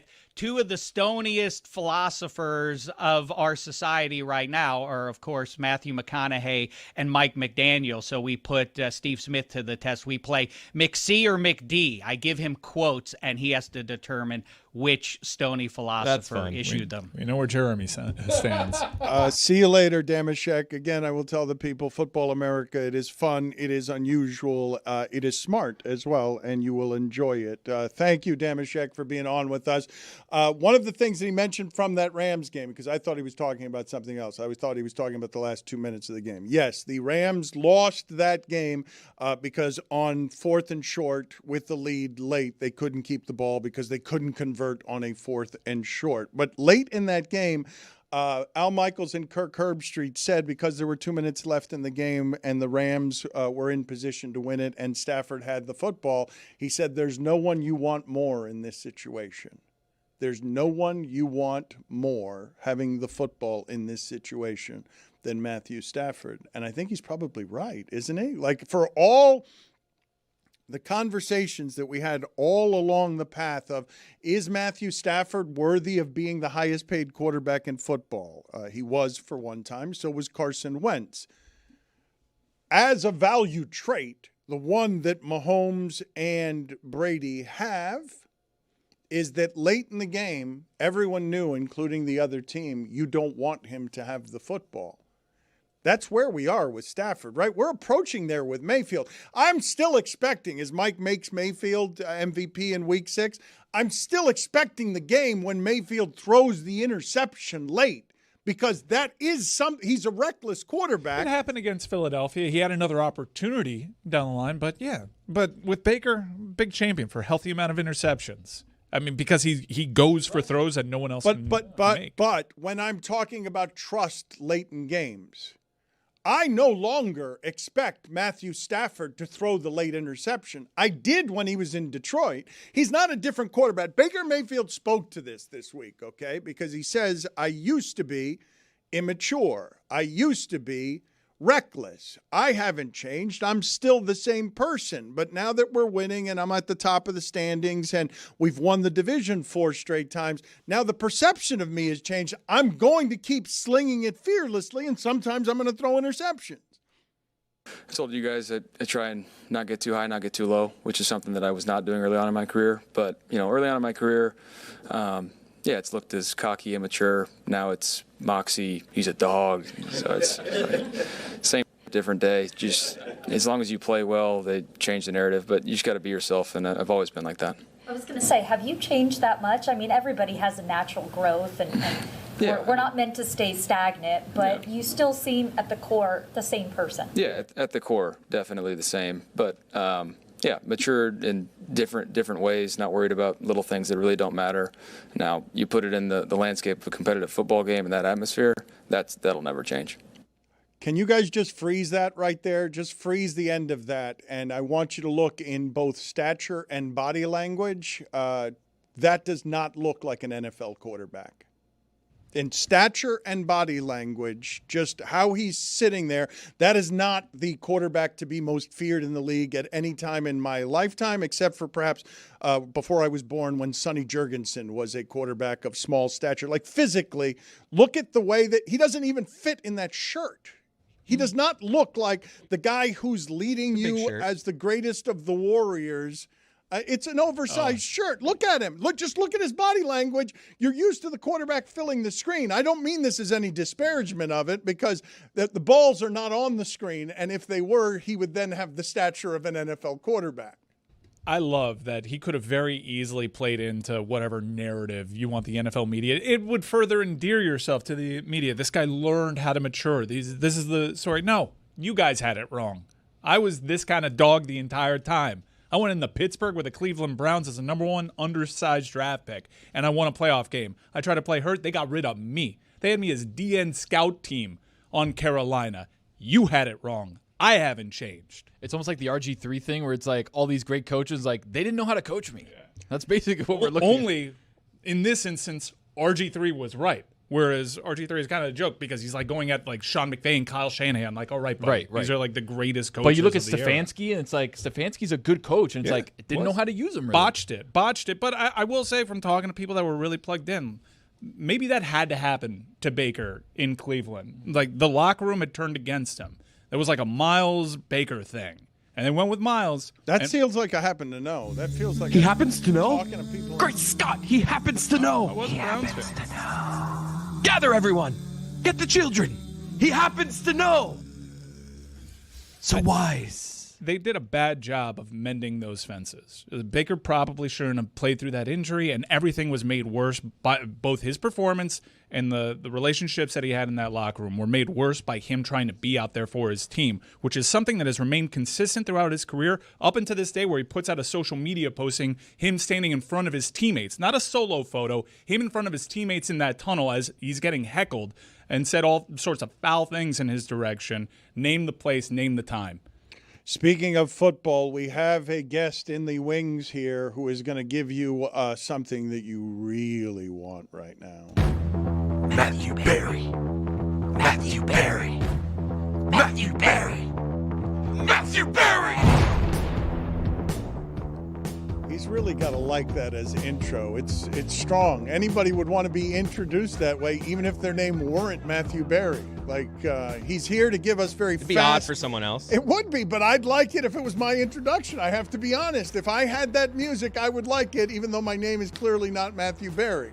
Everyone here look at how hyped everyone is. They're here hyped for fantasy. Matthew. Can you hit a rewind one more time? I love the intro so much. Let's do it again so that he can just go straight into giving you maximum information as fast as he can when you need it this weekend. Matthew Berry. Matthew Berry. Matthew Berry. Matthew Berry. Unbelievable. I love that music. That's great. I'm gonna make my wife listen to that. Listen, Dan, so far this year, no team has allowed more touchdown passes than the Baltimore Ravens. They've given up 8 in just the past 2 weeks before. Over the last 4 weeks, Matthew Stafford ranks 4th in fantasy points per pass attempt. Stafford gets the Ravens this week. So far this year, there are only 5 teams in the NFL with a higher pass rate over expectation than the Denver Broncos. Bo Nix is averaging 35 pass attempts per game, and this week gets a Jets team that allows touchdown passes at the second highest rate in the NFL.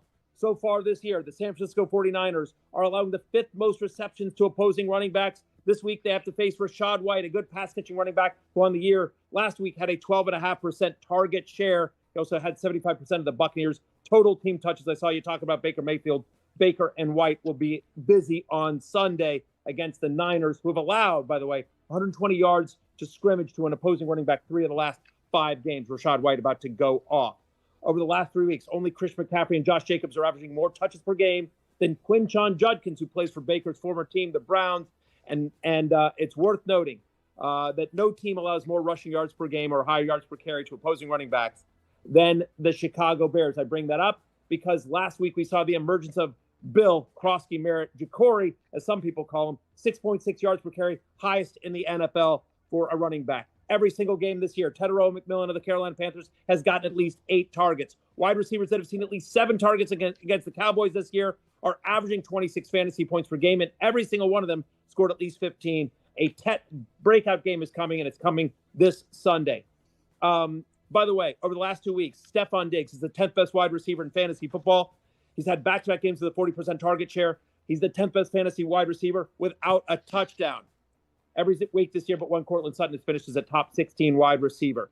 2 last things here. Last week, Jake Tungus is the San Francisco 49ers tight end. He had a 23% target share. He scored in 3 out of 5 games this year. And each of the last 2 games, the Tampa Bay Buccaneers have allowed multiple touchdowns to opposing tight ends. Not saying he's awesome, but could you do worse? 100% if you're desperate for a tight end. And by the way, over the last 2 weeks, no tight end in the NFL has a higher utilization score than Mason Taylor, the Jets 88. A utilization score is a metric that we came up with at fantasylife.com that uses all the underlying data to come up with one simple number of how an NFL player is used in fantasy statistics. And it's an ultimate predictor of future fantasy success. On a scale of 1 to 100, Mason Taylor's an 88, the highest of any tight end in the NFL over the last 2 weeks. So from everything that you just said, Matthew, can you tell us what you believe to be your surest bet this week? Like the thing that you feel most confident in based on what you're watching in terms of mismatches between here's a team's strength versus a team's weakness?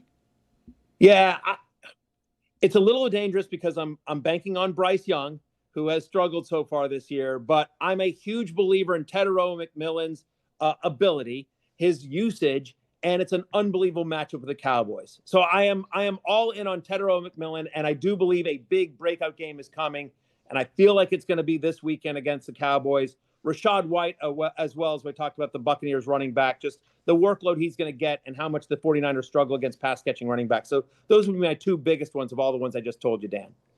Again, for the audience, you guys know that this guy does it better than anybody when it comes to giving you information that's very well informed. It's very hard to predict this stuff. All he's doing is probabilities, but it's very researched probabilities. He's well informed. You can find everything Matthew's got on fantasy, fantasylife.com. Check out his fantasy football happy hour Sundays at noon on YouTube and on Peacock. Every day on YouTube, Chris. Every day. It's Monday through Friday on YouTube, noon Eastern, and then of course on Peacock and wherever you get podcasts. Get it right, Chris. Yeah, Chris. No, it was a quick text from me. It's not Chris's fault. It is Chris's fault. I should have been clear. Chris is gonna get chopped from the guillotine league, by the way. I didn't happen to know. And from the show. Thank you, Matthew. Appreciate the time, sir. Talk to you next week. Thanks, Dan. See you guys. Good luck. Thank you, sir. We are going to open up the club here in a little while, and I do want to update some polls as well. What are you guys laughing about? You guys are just making fun of At least Chris I had there? good imaging. You moron.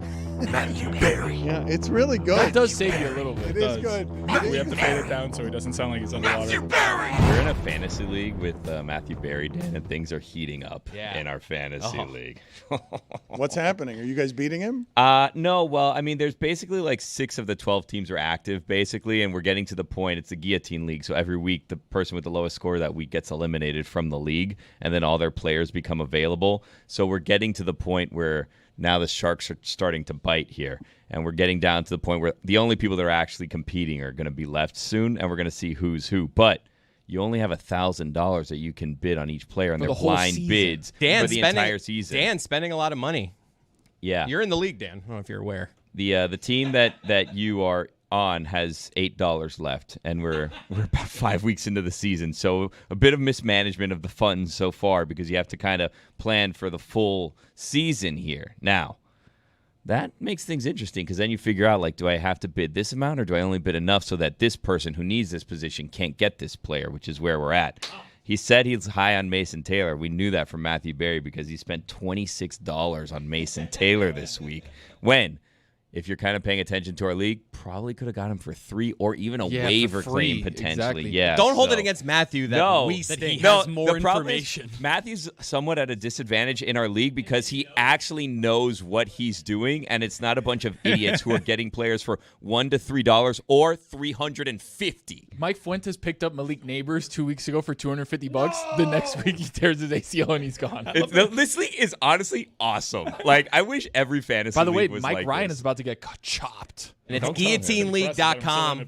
Guillotineleague.com is where we do it. Don't tell him so he's not paying attention. He's got some He's players got some out good there. players. Me and you are got going to have to some fight for those players. yeah. I got Jackson Smith and Jigba. I'm calling it.